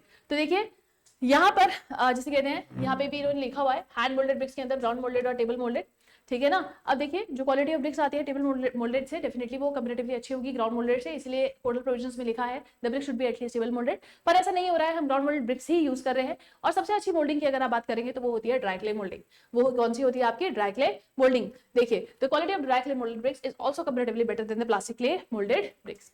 Clear है? Quality of the table molded bricks is comparatively better than the quality of the ground molded bricks, and its rate of molding is also comparatively better than the ground molded bricks. इसलिए कहा जाता है the brick should be at least table molded. Clear all of you? चलिए आगे बढ़ते हैं. देखिए इसमें ये साइज इंपॉर्टेंट है ऑब्जेक्टिव के लिए. This is very very important. ये फ्रॉग के फंक्शंस इंपॉर्टेंट है. नेक्स्ट यहाँ पे जो ये मैंने 4 पॉइंट लिखे हैं ना, कोई सी सीक्वेंस में याद रखना है, ये ऐसे ही पूछे जाते हैं. ठीक है. Next again the third operation that we have in the manufacturing of brick is drying. तो ड्राइंग के प्रोसेस में क्या किया जाता है, ब्रिक को बेसिकली सुखाने के लिए डाला जाता है. अब सुखाते किस तरीके से है समझिएगा. ब्रिक को जो सबसे मिनिमम सरफेस एरिया वाला साइड होगा ना, आप उसको ग्राउंड के कांटेक्ट में रखेंगे, ताकि जो बड़ा सरफेस एरिया अगर आप कांटेक्ट में रख देंगे ना, तो उसमें एक बड़ा सरफेस नहीं सूखेगा. यहाँ पे देखिए हेडर फेस के से हमने इसको रखा है, तो header face is the shorter, जैसे कहते हैं ना, सरफेस एरिया जिसका जो कांटेक्ट में है ग्राउंड के, तो वो जो ग्राउंड के कांटेक्ट में रह जाता है ना सरफेस, वो बेसिकली गीला रहता है. तो हमें वो कम से कम सरफेस रखना है, ताकि हम उसे बाद में हालांकि सुखाएंगे पर फिर भी तो हमारा मेजर सरफेस एरिया सूख जाना चाहिए. तो ब्रिक को अगर आपको सुखाना है, ड्राइंग ऑपरेशन में करना है, तो एटलीस्ट आप या तो इस तरीके से रखेंगे, ठीक है ना. इस तरीके से बेसिकली हम लोग नहीं रखते हैं. इस तरीके से जैसे सी ऑप्शन में दिया है, इस तरीके से हम उसको नहीं रखते हैं. तो चलिए पढ़ते हैं. Moulded bricks if directly burned without drying are liable to crack due to excessive shrinkage. Hence, its drying is carried out before the burning, in which moisture content of the brick is reduced up to 2 to 3% होता है बच्चों ये. ठीक है ना, हम लोग 3% तक लेते हैं, 2 to 3% होता है. Drawing of the brick is carried out either naturally और द आर्टिफिशियली. नेचुरल ड्राइंग भी हो सकती है और आर्टिफिशियल ड्राइंग भी हो सकती है. During drying bricks are always placed along their edge and never placed along their face in order to speed up the process of drying. तो मतलब ये फेस जैसे कहते हैं ना, जो ब्रिक का इस तरीके से रहता है, हम इस तरीके से अवॉइड करते हैं. हम या तो इस तरीके से रखेंगे या इस तरीके से रखेंगे, पर ऐसे नहीं रखेंगे, पर ऐसे नहीं रखते हैं हम यूजुअली. क्लियर है? तो हमें बेसिकली अगर आप ऐसे रख भी रहे हैं ना, तो हमें स्टैक्स बेसिकली होते हैं ना, छोटी छोटी जालियां वाला जो होता है, उसमें लगाने पड़ेंगे. पर उतनी मेहनत करेगा कौन? जो साइड पे हो रहा है वो किस तरीके से हो रहा है, वो तो या तो ऐसे होगा या तो ऐसे होगा. हमें तो उसको जल्दी ड्राई कराना है. क्लियर है? चलिए आगे बढ़ते हैं. अच्छा, इसमें एक बात लिखी थी कि ना, जो ब्रिक होती है उसको बर्न करने से पहले ड्राई करना पड़ता है, अदरवाइज इसमें क्रैक आ जाएगा. इसका मैं एक एग्जांपल देती हूँ. एक कांच का ग्लास है, उसमें गरम गरम चाय डालोगे तो चाय क्या कांच का ग्लास क्या हो जाता है? ब्रेक हो जाता है. क्या हो जाता है? वो ब्रेक हो जाता है. राइट, एकदम से चटक जाता है. पहले के तो चटक जाते थे, आजकल तो बहुत अच्छे अच्छे ग्लासेस आ रहे हैं, पर पहले के ग्लास चटक जाया करते थे. तो बेसिकली वो टेम्परेचर जो होता है ना, बैलेंस नहीं होता. बेसिकली ग्लास ठंडा था, चाय गर्म थी, गर्म चीज ठंडे के साथ आकर मिली और एकदम क्रैक, चटक गई. जैसे बर्फ के साथ होता है, बर्फ में जब एकदम गर्म पानी डालोगे तो बर्फ चटक जाती है ना, बिल्कुल उसी तरीके से. तो यहाँ पे भी सेम होता है. ब्रिक क्या है? गीली है. गीली को अगर आप एकदम बर्न करने के लिए डाल दोगे तो क्या हो जाएगी? चटक जाएगी. इसलिए हम ड्राई करते हैं पहले उसको. आजकल देखिए आर्टिफिशियल ड्राइंग का जमाना है. नेचुरल ड्राइंग में लगभग 1 महीने के अराउंड तो मिनिमम लगेगा ही. नेचुरल ड्राइंग में इतना 1 महीना तो मैंने कम बोल दिया, ज्यादा टाइम भी लग सकता है. ठीक है ना, नेचुरल ड्राइंग में कंपेरेटिवली ज्यादा टाइम लगता है. तो अब हमें नेचुरल ड्राइंग में की अगर हम बात करते हैं ना बच्चों, तो आर्टिफिशियल ड्राइंग हमें कम टाइम में, नेचुरल इसलिए हम आर्टिफिशियल ड्राइंग करते हैं. ठीक है ना, क्योंकि नेचुरल ड्राइंग में आपके फ्यू वीक्स से मतलब लगभग आप 1 महीना या उससे ज्यादा भी मान सकते हैं. तो इट टोटली डिपेंड्स. तो अब फिर बात करते हैं बर्निंग ऑफ ब्रिक्स की. जब आप बर्निंग ऑफ ब्रिक्स की बात करते हैं, मैं आर्टिफिशियल ड्राइंग की आप लोगों को बता रही थी. तो आर्टिफिशियल ड्राइंग आजकल ना उन्हीं भट्टियों में हो जाती है जहाँ पे बर्न किया जाता है. आर्टिफिशियल ड्राइंग वही हो जाती है जहाँ पे जिन भट्टियों में बर्न किया जाता है, उन्हीं भट्टियों में आजकल प्री हीट करके आर्टिफिशियल ड्राइंग भी कर दी जाती है. ठीक है ना, समय बचाने के लिए. तो यहाँ पे अगर हम बर्निंग की बात करते हैं, तो बेसिकली जो ब्रिक के अंदर वो हार्डनेस आ रही है ना, लोड बेयरिंग कैपेसिटी आ रही है, वो बर्निंग के प्रोसेस की वजह से आ रही है. अगर आप ये प्रोसेस हटा देंगे तो ऐसा नहीं होगा. अब जब आप बर्निंग करते हैं ना, तो याद रखिएगा, मान लीजिए ये आपकी भट्टी थी जिसमें आपने ब्रिक को डाला, दिस वाज द फ्यूल. कुछ ब्रिक्स यहाँ रखी होंगी आपकी, कुछ ब्रिक्स इसके ऊपर होंगी और कुछ ब्रिक्स सबसे ऊपर होंगी, है ना. आग सिर्फ नीचे जल रही है. अगर आप इसके फॉर्मेशन की बात करेंगे, तो जो ब्रिक्स बिल्कुल फ्यूल के पास होती है ना, ये ओवरबर्न्ड कहलाती है. क्या कहलाती है? ओवरबर्न्ड. लेमन लैंग्वेज में समझा रही हूँ. बीच वाली हो जाएंगी वेल बर्न्ड. ठीक है ना, बीच वाली क्या हो जाएंगी? Well burned. और जो सबसे ऊपर वाली, मैंने तो 3 लेयर बताई हैं, मतलब I am just giving an example. जो सबसे दूर होगा इस फ्यूल के, वो क्या होगा? अंडरबर्न्ड. वो जल ही नहीं पाएगा. वो क्या हो जाएगा? जल ही नहीं पाएगा और अंडरबर्न्ड रह जाएगा. क्लियर है? तो बेसिकली बर्न करना, अगर आपको ब्रिक को स्ट्रेंथ देना है तो बर्न करना is important. So burning impacts the strength and hardness of the brick. It makes them dense and durable. Burning should be done properly. Overburnt, अगर आप बात करते हैं तो ओवरबर्न्ड अगर होंगी तो ब्रिटल होंगी और इजीली ब्रोकन होगी. मतलब ओवरबर्न्ड देखिए, जो फ्यूल के पास थी वो बहुत ज्यादा फूक गई थी, जल गई थी, तो उनका वो क्या रहेगा? वो ब्रिटल होंगी और जल्दी टूट सकती हैं. जबकि अंडरबर्न्ड क्या रह जाती है? सॉफ्ट रह जाती हैं, क्योंकि उनमें हार्डनेस आई ही नहीं. वो क्या रह गई? सॉफ्ट रह गई. And they are unable to carry any kind of design load. Burning of the brick is carried out at 1100 degrees Celsius, at which silica and lime fuses with each other, thereby imparting strength to the brick. Clear है इतनी चीज? चलिए, अगर हम इसके actual temperature की अगर हम बात करेंगे ना, तो रेंज होती है 900 से 1200 डिग्री सेल्सियस के अराउंड। अब लेकिन बेसिकली यहाँ पे बर्निंग में 3 टेम्परेचर रहते हैं, एक होता है डिहाइड्रेशन टेम्परेचर, एक होता है ऑक्सीडेशन पीरियड, एक होता है विट्रिफिकेशन। तो एक्चुअल जो बर्निंग हो रही है वो विट्रिफिकेशन में हो रही है, 900 से 1200 डिग्री सेल्सियस में हो रही है आप लोगों की, ठीक है ना। तो एक्चुअल बर्निंग यहीं पे होती है, तो इसीलिए यहाँ पे लिखा है कि burning of the brick is carried out at 1100 degree Celsius at which silica and lime fuses with each other thereby imparting strength to the brick। Clear है ये चीज? चलिए आगे बढ़ते हैं। अब देखिए, सो बर्निंग 3 स्टेजेस में हो रही है, जैसे कि मैंने आप लोगों को बताया, डिहाइड्रेशन होता है, ऑक्सीडेशन होता है, विट्रिफिकेशन होता है।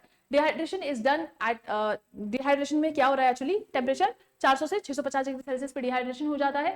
डिहाइड्रेशन का मतलब आप लोगों को पता है, वाटर जो होता है पोर से उसको हटा दिया जाता है, इट इज ड्राइवन ऑफ, ठीक है ना। Some of the carbonaceous matter is also burned in this particular process. Then comes the oxidation period, जो कि 650 से 900 डिग्री सेल्सियस के अराउंड हो रहा है। यहाँ पे जो कार्बन होता है बचा हुआ वो भी बर्न हो जाता है, और फेरस आयरन फेरिक आयरन में कन्वर्ट हो जाता है। सैंड ऐड किया जाता है ताकि गैसेस को इजीली एस्केप किया जा सके। फिर आता है एक्चुअल बर्निंग टेम्परेचर, जो कि विट्रिफिकेशन टेम्परेचर होता है, 900 से 1200 डिग्री सेल्सियस के अराउंड ये होता है, 900 से 1200 होता है ये, यहाँ 1100 लिखा है, दिस इज 900 से 1200 डिग्री सेल्सियस के अराउंड होता है। It is used to convert the mass into the glass like structure, जो कि आप देखते हैं फिर ब्रिक का फॉर्मेशन वो इसी टेम्परेचर पे यहाँ पे हो रहा है, ठीक है ना। अब देखिए, 2 तरीके की भट्टियां होती हैं हमारे पास, 2 तरीके की भट्टियां होती हैं, एक होता है क्लैंप्स और एक होते हैं किल्स।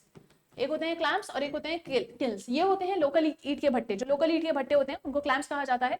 किल्स क्या होती हैं, बड़ी बड़ी जो ओवन्स होते हैं, बड़े बड़े जो भट्टियां होती हैं ब्रिक्स को बर्न करने के लिए, उनको किल्स कहा जाता है। So kilns are the large size oven that are used for the burning of the bricks. Supply of bricks from these kilns may either be continuous और intermittent accordingly and they are classified as follows. So basically 2 तरीके की भट्टियां मैंने आप लोगों को बताई, एक होती है क्लैंप्स और एक होती है किल्स। किल्स एक लोकल हीट के भट्टे को कहा जाता है, जबकि किल बड़ी भट्टियों को कहा जाता है।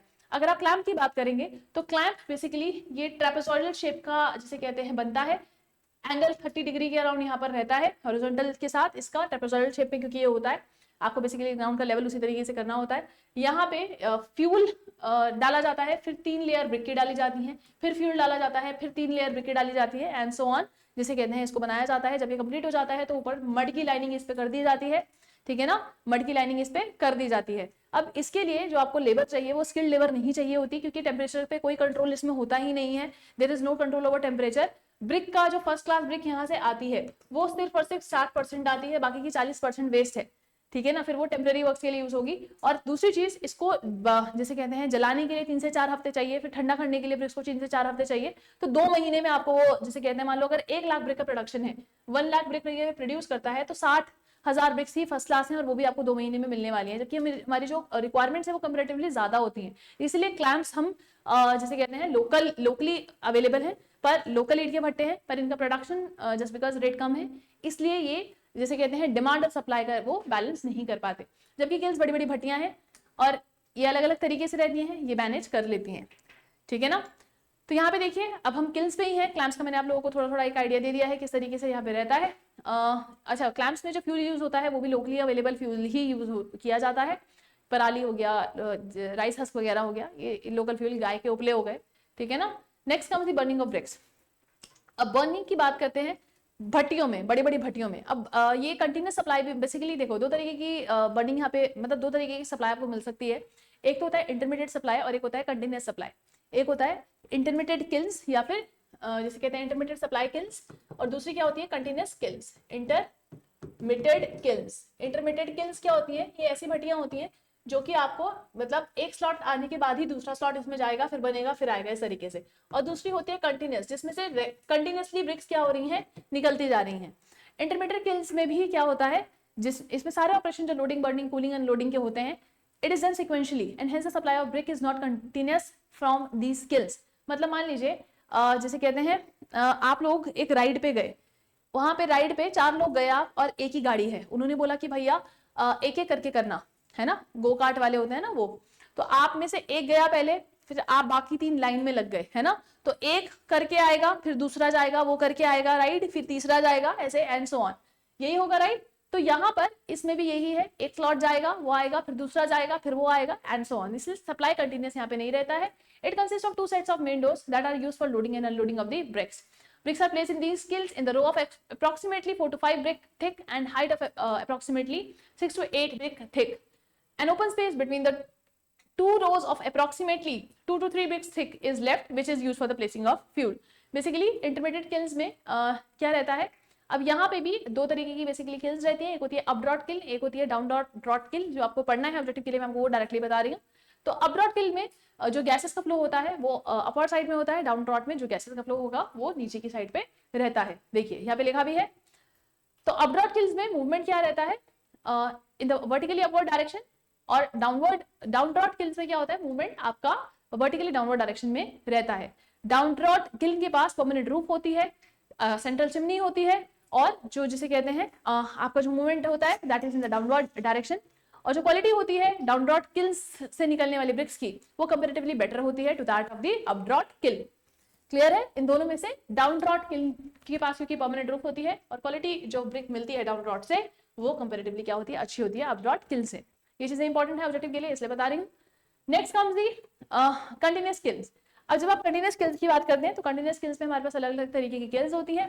एक होती है आपकी हॉफमैन्स किल, एक होती है अगेन टनल किल होती है हमारे पास, ठीक है ना, और बुल ट्रेंच किल होती है। देखते हैं इसमें सप्लाई ऑफ ब्रिक्स इसमें कंटिन्यूअस रहता है। तो सबसे पहले बुल ट्रेंच किल है यहाँ पे, इस तरीके से देखिए यहाँ पे रहता है, और ये मूवेबल चिमनीज रहती है यहाँ पे इस पर्टिकुलर बुल ट्रेंच किल में। यहाँ पे दो सेट होती है मूवेबल चिमनीज का that are always placed ahead of the section in which burning is carried out. Such an arrangement allows the preheating of the brick in the chamber over which chimney is placed. ठीक है ना? The kiln consists of number of sections in which all the operation of the loading, burning and unloading is done simultaneously. These kilns are generally oval, circular and rectangular in plan. Basically देखिए ये जितने भी sections होते हैं यहाँ पे operations होते हैं अलग अलग। लेट्स सी इसमें अगर लिखे हुए हैं तो हाँ लिखे हैं, देखिए इसी तरीके के ऑपरेशन वहां पे भी आप लोगों को देखने के मिलते हैं, loading, unloading, cooling, burning and heating.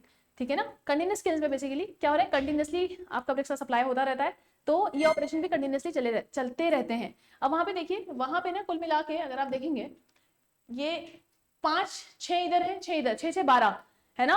तो मतलब मान लीजिए अगर अभी इसमें से किसी एक सेक्शन में क्या हो रहा है, हीटिंग हो रहा था, बर्निंग हो रहा था किसी एक सेक्शन में, तो अब जब वो हीटिंग वाला सेक्शन इस वाले स्लॉट के लिए खाली होगा ना, तो वो प्री हीटिंग के लिए यूज किया जाएगा दूसरे वाले सेक्शन के लिए।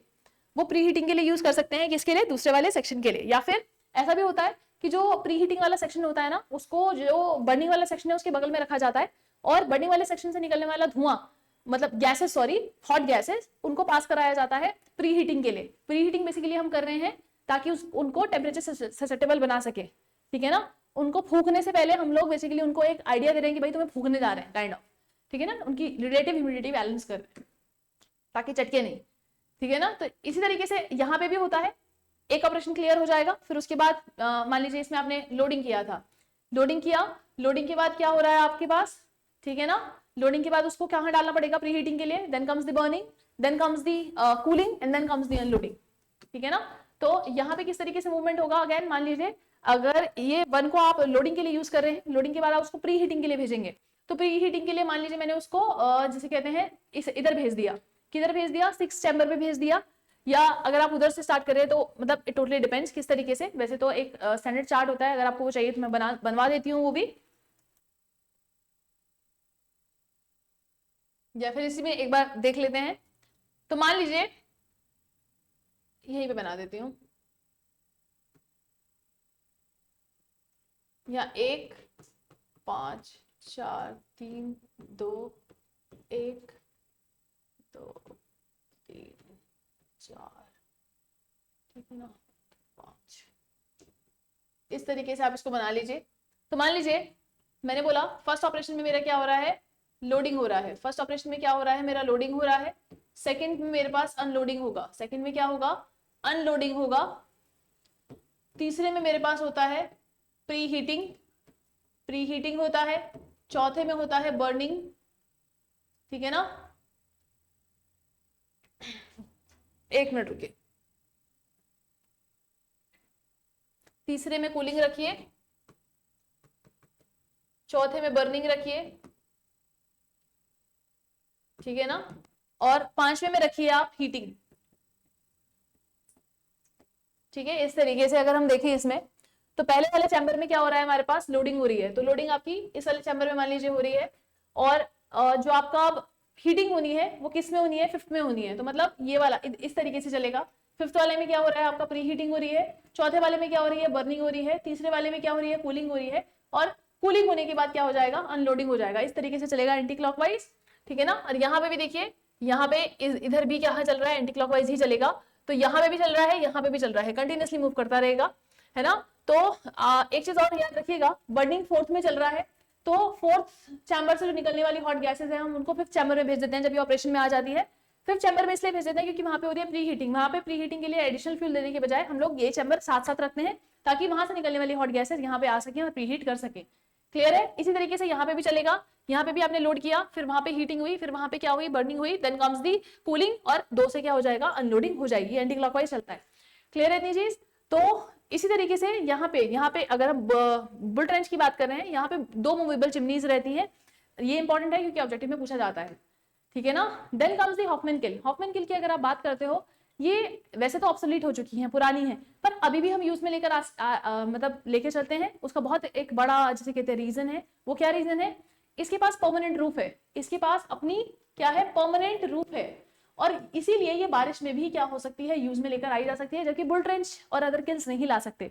So this kiln is circular in plan and consist of fixed central chimney, unlikely bull trench kiln that consists of movable chimneys. This kiln consists of number of sections in which all the operation of loading, burning, cooling and unloading is done. Clear? चलिए चलते हैं। Next comes tunnel किल। अब ये किल इस तरीके से रहती है यहाँ पे, जैसे आप लोगों को इमेज में दिख भी रही होगी। This kiln is in the form of tunnel which may either be rectangular, circular और oval in plan, and it consists of different stationary zones in which all the process of loading, burning, cooling and loading is done simultaneously. Bricks are placed either on trolley or conveyor belts and is passed through different stationary zones in the tunnel. So basically यहाँ पर क्या है, अलग अलग stationery Jones हैं, जैसे कि आप लोगों को यहाँ पे दिखाई दे रहे होंगे, जोन 1, जोन 2 इस तरीके से लिखा हुआ है। इन्हीं जोन्स में आपका लोडिंग, बर्निंग, कूलिंग सब कुछ साइमल्टेनियसली हो रहा है। हम लोग जिसे कहते हैं ट्रॉली या फिर कन्वेयर बेल्ट से बस इस स्लॉट को वहां पे भेज देते हैं, वहां पे सारे ऑपरेशन ऑटोमेटिकली हो जाते हैं और आप लोगों को बर्न ब्रिक्स या फिर जिसे कहते हैं बनी हुई ब्रिक्स आप लोगों को फिर मिल जाती हैं। क्लियर। अब बात करते हैं टेस्टिंग की। टेस्टिंग ऑफ ब्रिक्स है यहां से, बेसिकली टेस्टिंग की बात करने वाले हैं हम लोग, ठीक है ना। तो यहाँ पे हमें ब्रिक्स का टेस्ट करना है, तो हमें पता है brick should be at least stable moulded, well burnt होनी चाहिए, और क्या होनी चाहिए, फ्री फ्रॉम क्रैक्स होने चाहिए। सबसे पहला जो टेस्ट है वो है डायमेंशन टेस्ट। डायमेंशन टेस्ट के लिए आप लोग क्या करते हैं, आप लोग 20 बेसिकली ब्रिक्स उठाते हैं। हम क्या करते हैं, अगर आप लेंथ को टेस्ट कर रहे हैं, डायमेंशन टेस्ट में बेसिकली आप लोगों को डायमेंशन टेस्ट करनी है, तो आपने लेंथ वाइज ब्रिक्स को रखना है, 20 ब्रिक्स को लेंथ वाइज रखना है। लेंथ कितनी होती है ब्रिक की, 19 सेंटीमीटर होती है एक की, 20 ब्रिक्स की निकाल लीजिए कितनी होती है, ठीक है ना। तो 38 जिसे कहते हैं 380 सेंटीमीटर के अराउंड या फिर 3800 mm के अराउंड टोटल लेंथ आनी चाहिए। अगर आपकी टोटल लेंथ 3800 सेंटीमीटर के अराउंड mm के अराउंड आ रही है तो वेल एंड गुड, लेकिन अगर नहीं आ रही है तो हम ना कुछ टॉलरेंस देते हैं, ठीक है। कितना देते हैं हम कुछ टॉलरेंस देते हैं, उस टॉलरेंस के बिहाफ पे हम चेक करते हैं वेदर जिसे कहते हैं जा रहा है कि नहीं जा रहा है। प्लस माइनस 80 mm का वो टॉलरेंस रहता है, अभी आप देखोगे, ठीक है ना। साइजेस पहले आप लोगों को ब्रिक्स के पता होना चाहिए। स्टैंडर्ड साइज क्या होता है, 19x9x9 का होता है विद मोटार। अगर आप देखो जो बेसिकली जो आपका नॉमिनल साइज होता है वो अलॉन्ग विद मोटार होता है, जो स्टैंडर्ड साइज होता है वो विदाउट मोटार होता है, ठीक है ना। So this is the nominal size that we have, और ये क्या होता है, अलॉन्ग विद मोटार होता है, this is along with mortar. So ये कितना होता है, 20 centimetre by 10 centimetre by 10 centimetre, this is along with mortar होता है ना। तो आपको ये भी पता होना चाहिए weight of 1 metre cube of bricks is 1800 kg, और एक ब्रिक का जो वेट होता है 3.5 से जिसे कहते हैं 3.6 किलो के अराउंड यहाँ पर होता है। क्लियर है ये चीज। Next comes the soundness test. The brick should produce clear metallic ringing sound when struck with each other, ठीक है ना। जब ब्रिक आपके एक दूसरे से टकराएं तो जिसे कहते हैं उनका क्लियर मेटालिक साउंड यहाँ पर आना चाहिए। अच्छा, डायमेंशन टेस्ट में एक और चीज मैं आप लोगों को बता दूं, डायमेंशन सिर्फ इस तरीके से टेस्ट नहीं होती, आप विड्थ वाइज भी ब्रिक को लगाएंगे, विड्थ का भी टेस्ट करेंगे। विड्थ कितनी होती है, 9 सेंटीमीटर की आप लेते हो, एंड 9 सेंटीमीटर इंटू 20 कर लेना, 118 या फिर 1800 जो mm है। अगर उतना आ रहा है तो बढ़िया, नहीं तो उसमें भी क्या होती है, टॉलरेंस लगाई जाती है, मतलब प्लस माइनस 40 mm का टॉलरेंस रहता है उसमें भी, मतलब रेंज, क्योंकि ऑब्जेक्टिव में पूछी जाती है तो आप लोगों को पता होनी चाहिए। फिर आप थिकनेस वाइज भी सेम ही रहता है, क्योंकि 9 सेंटीमीटर की थिकनेस होती है तो वो भी रेंज ऑलमोस्ट सेम आता है to that of the width, ठीक है ना। तो इसी हिसाब से मतलब लेंथ का कितना, प्लस माइनस 8 सेंटीमीटर बताया मैंने आप लोगों को, या फिर 80 mm, और ब्रेथ और थिकनेस का जो टॉलरेंस रहता है वो प्लस माइनस 40 mm के अराउंड रहता है, तो रेंज आप उसमें उसके हिसाब से निकाल सकते हैं। क्लियर है इतनी चीज बच्चों। अगर इतनी चीज क्लियर है तो आगे बढ़ते हैं। चलिए फिर आगे बढ़ते हैं, इतनी समझ में आ चुकी होगी आप लोगों को। चलिए नेक्स्ट है साउंडनेस टेस्ट। साउंडनेस टेस्ट में हम लोग 2 ब्रिक्स लेते हैं, उनको आपस में से क्लियरली स्टक करते हैं और क्लियर मेटालिक रिंगिंग साउंड उसमें से आनी चाहिए, अगर नहीं आ रही है तो discard. Then comes structure test. Structure test में ब्रिक का जो जिसे कहते हैं, it should have uniform homogeneous structure across all section and it should be free from any kind of void. Structure test में हम लोग बेसिकली ब्रिक में ये चीजें चेक करते हैं कि फ्री वॉइड से फ्री हो। Next comes the absorption test. देखिए अब ब्रिक्स बेसिकली अगर आप क्लासिफिकेशन करेंगे तो अलग अलग क्लासेस होती हैं आप लोगों की ब्रिक्स की, first class, second class, third class and fourth class. अगर फर्स्ट क्लास की ब्रिक की बात करेंगे तो ये ऐसी ब्रिक होती है जिसमें किसी भी तरीके के वॉइड्स अलाउड नहीं होते हैं, किसी भी तरीके के जैसे क्रैक्स अलाउड नहीं होते, cracks are not allowed, any kind of flaws is not allowed in first class of brick. Well burnt bricks रहती हैं, परफेक्ट शेप होता है, रेक्टेंगुलर शेप इनका, यूनिफॉर्म कलर होता है, साइज इनका बढ़िया रहता है, ठीक है ना। तो यहाँ पे लोड बेयरिंग कैपेसिटीज की अगर मैं बात करूँ फर्स्ट क्लास ब्रिक्स की, तो उनका जो कंप्रेसिव स्ट्रेंथ होता है it should not be less than 10.5 megapascal और न्यूटन पर MM square whatever it is, ठीक है ना।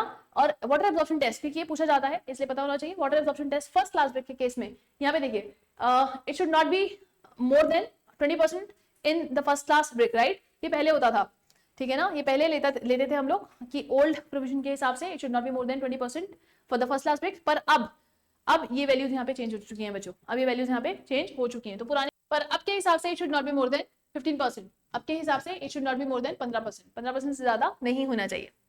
क्लियर है इतनी चीज? चलिए अगर इतनी चीज क्लियर है तो आगे बढ़ते हैं। फिर पहले प्रोविजन के हिसाब से सेकंड क्लास ब्रिक के लिए आपका 22% से ज्यादा नहीं होता था, लेकिन अब सेकंड क्लास ब्रिक के लिए it should not be more than 20%, second class brick के लिए 20% से ज्यादा नहीं होना चाहिए। पुराना प्रोविजन भी पता होना चाहिए क्योंकि ऑब्जेक्टिव में वहीं से पूछता है, पर नया प्रोविजन के हिसाब से भी आप लोगों को ये वैल्यूज पता होनी चाहिए बच्चों। Next come 25% in case of third class brick, ये चेंज नहीं हुआ है, ये अभी भी it should not be more then 25%, ये सेम है, ठीक है ना। नेक्स्ट कम कंप्रेसिव स्ट्रेंथ, ये मैंने आप लोगों को बताया ही है फर्स्ट क्लास के लिए। अब कंप्रेसिव स्ट्रेंथ में आप लोग क्या करते हैं, बेसिकली आप ब्रिक लेते हैं और उसको सीटीएम मशीन के अंदर रख देते हैं और फिर उसके बाद लोड लगाते हैं, है ना। तो जो फर्स्ट क्लास ब्रिक है वो एटलीस्ट 10.5 मेगापास्कल तक लोड लेनी चाहिए। देखिए दो वैल्यूज होती है, अगर वो यहाँ पे 10.5 लेगा तो यहाँ पे 7 लेगा, अगर यहाँ पे 10 ले रहा है तो यहाँ पे 7.5 ले रहा है, दोनों ही वैल्यूज ठीक है। ऑब्जेक्टिव में क्या पूछेगा वो डिपेंड करता है, दोनों ही वैल्यूज ठीक है, 10.5 भी 7.5 भी। अगर ऊपर 10 ले रहा है नीचे 7.5 लेगा, अगर ऊपर 10.5 लेता है तो नीचे वो सेकंड क्लास में 7 बोलता है, ठीक है ना। तो फर्स्ट क्लास ब्रिक के लिए it should not be less than 10 megapascal and second class के लिए it should not be less than 7.5 megapascal, जबकि थर्ड क्लास के लिए it should not be less than यहाँ पे 3.5 लिखा है पर यहाँ पे 5 होना चाहिए, it should not be less than 5 megapascal और न्यूटन पर एमएम स्क्वायर। जो मिनिमम कंप्रेसिव स्ट्रेंथ होती है, मिनिमम कंप्रेसिव स्ट्रेंथ जो हम देखते हैं ब्रिक में, it should not be less than 3.5 megapascal और 3.5 न्यूटन पर एमएम स्क्वायर, ठीक है ना। जो मिनिमम कंप्रेसिव स्ट्रेंथ होती है it should not be less than 3.5 Newton पर एमएम स्क्वायर, ठीक है। थर्ड क्लास ब्रिक के लिए ये 5 मेगापास्कल के अराउंड हम लोग, it should not be less than 5 megapascal. Clear? चलिए आगे बढ़ते हैं बच्चों। नेक्स्ट है आपके पास टफनेस टेस्ट। जो टफनेस टेस्ट है बेसिकली आप 1 मीटर की जो हाइट है उससे आप ब्रिक को फेंकेंगे तो वो टुकड़ों में ना टूट जाए, अगर वो नहीं टूट रही है तो your brick is tough. Next comes the hardness and abrasion. Hardness and abrasion में बेसिकली हम लोग क्या करते हैं, सरफेस के ऊपर स्क्रैच करते हैं, ठीक है ना। अगर आपका ब्रिक का मतलब पीसेस निकल के आपकी उंगली में आ रहे हैं, ठीक है ना, तो ब्रिक क्या है, अगेन हार्ड नहीं है। लेकिन अगर नहीं आ रहा है तो वो क्या है, आपकी ब्रिक कंपैरेटिवली हार्ड है। So the brick should possess sufficient hardness and doesn't show any sign of impression when scratched with the fingernail। Basically आपने नेल से स्क्रैच किया, कुछ आपके हाथ में आ गया तो डेफिनेटली आप सरफेस पे इंप्रेशन क्रिएट कर दिया ना, तो किसी तरीके का अगर इंप्रेशन नहीं आ रहा है तो ब्रिक आपकी क्या है, हार्ड है। Then comes the efflorescence test. Brick को हम लोग 24 घंटों के लिए पानी में डुबो देते हैं और अगर उसमें व्हाइट पैचेस आ रहे हैं उसके बाद, तो efflorescence that means alkalis were present और एफ्लोरेसेंस दिखा रही है। और अगर नहीं आ रहे हैं तो जैसे कहते हैं ब्रिक अच्छी है, आप उसको कंस्ट्रक्शन के लिए यूज में लेकर आ सकते हैं, ठीक है ना। So your brick should not show any kind of efflorescence and staining. Clear है? फिर मैंने आप लोगों को अभी थोड़ी देर पहले ही एफ्लोरेसेंस का हालांकि बता दिया था, अगर बिल्कुल भी कुछ डिपॉजिट नहीं दिख रहा है तो नील होगा, अगर 10% तक दिख रहा है, ठीक है ना, जो टोटल एरिया है उसका 10% तक कवर है तो वो स्लाइट होगा, 10 से 50% के बीच में है अब तो मॉडरेट होगा, 50% से ज्यादा है पर किसी भी तरीके की फ्लेकिंग नहीं हो रही है, पाउडर फॉर्मेशन नहीं हो रहा है तो हैवी, और अगर ग्रेटर देन 50% है, ठीक है ना, ठीक है ना, अगर ग्रेटर देन 50% है, जो मैं बता रही हूँ वो देखना, इसमें अगर कुछ अलग लिखा है तो वो मत देखना। If it is greater than 50% और फ्लेकिंग क्या हो रहा है, फ्लेकिंग भी हो रहा है और अलॉन्ग विद दैट क्या हो रहा है, पाउडर फॉर्मेशन भी हो रहा है, अलॉन्ग विद दैट क्या हो रहा है, पाउडर फॉर्मेशन भी हो रहा है, तो उस केस में वो सीरियस एफ्लोरेसेंस कहलाता है। क्लियर है बच्चों? तो ये है एफ्लोरेसेंस के लिए, ठीक है। अब यहाँ पे आपके बेसिकली यहाँ पे डिफेक्ट्स हैं,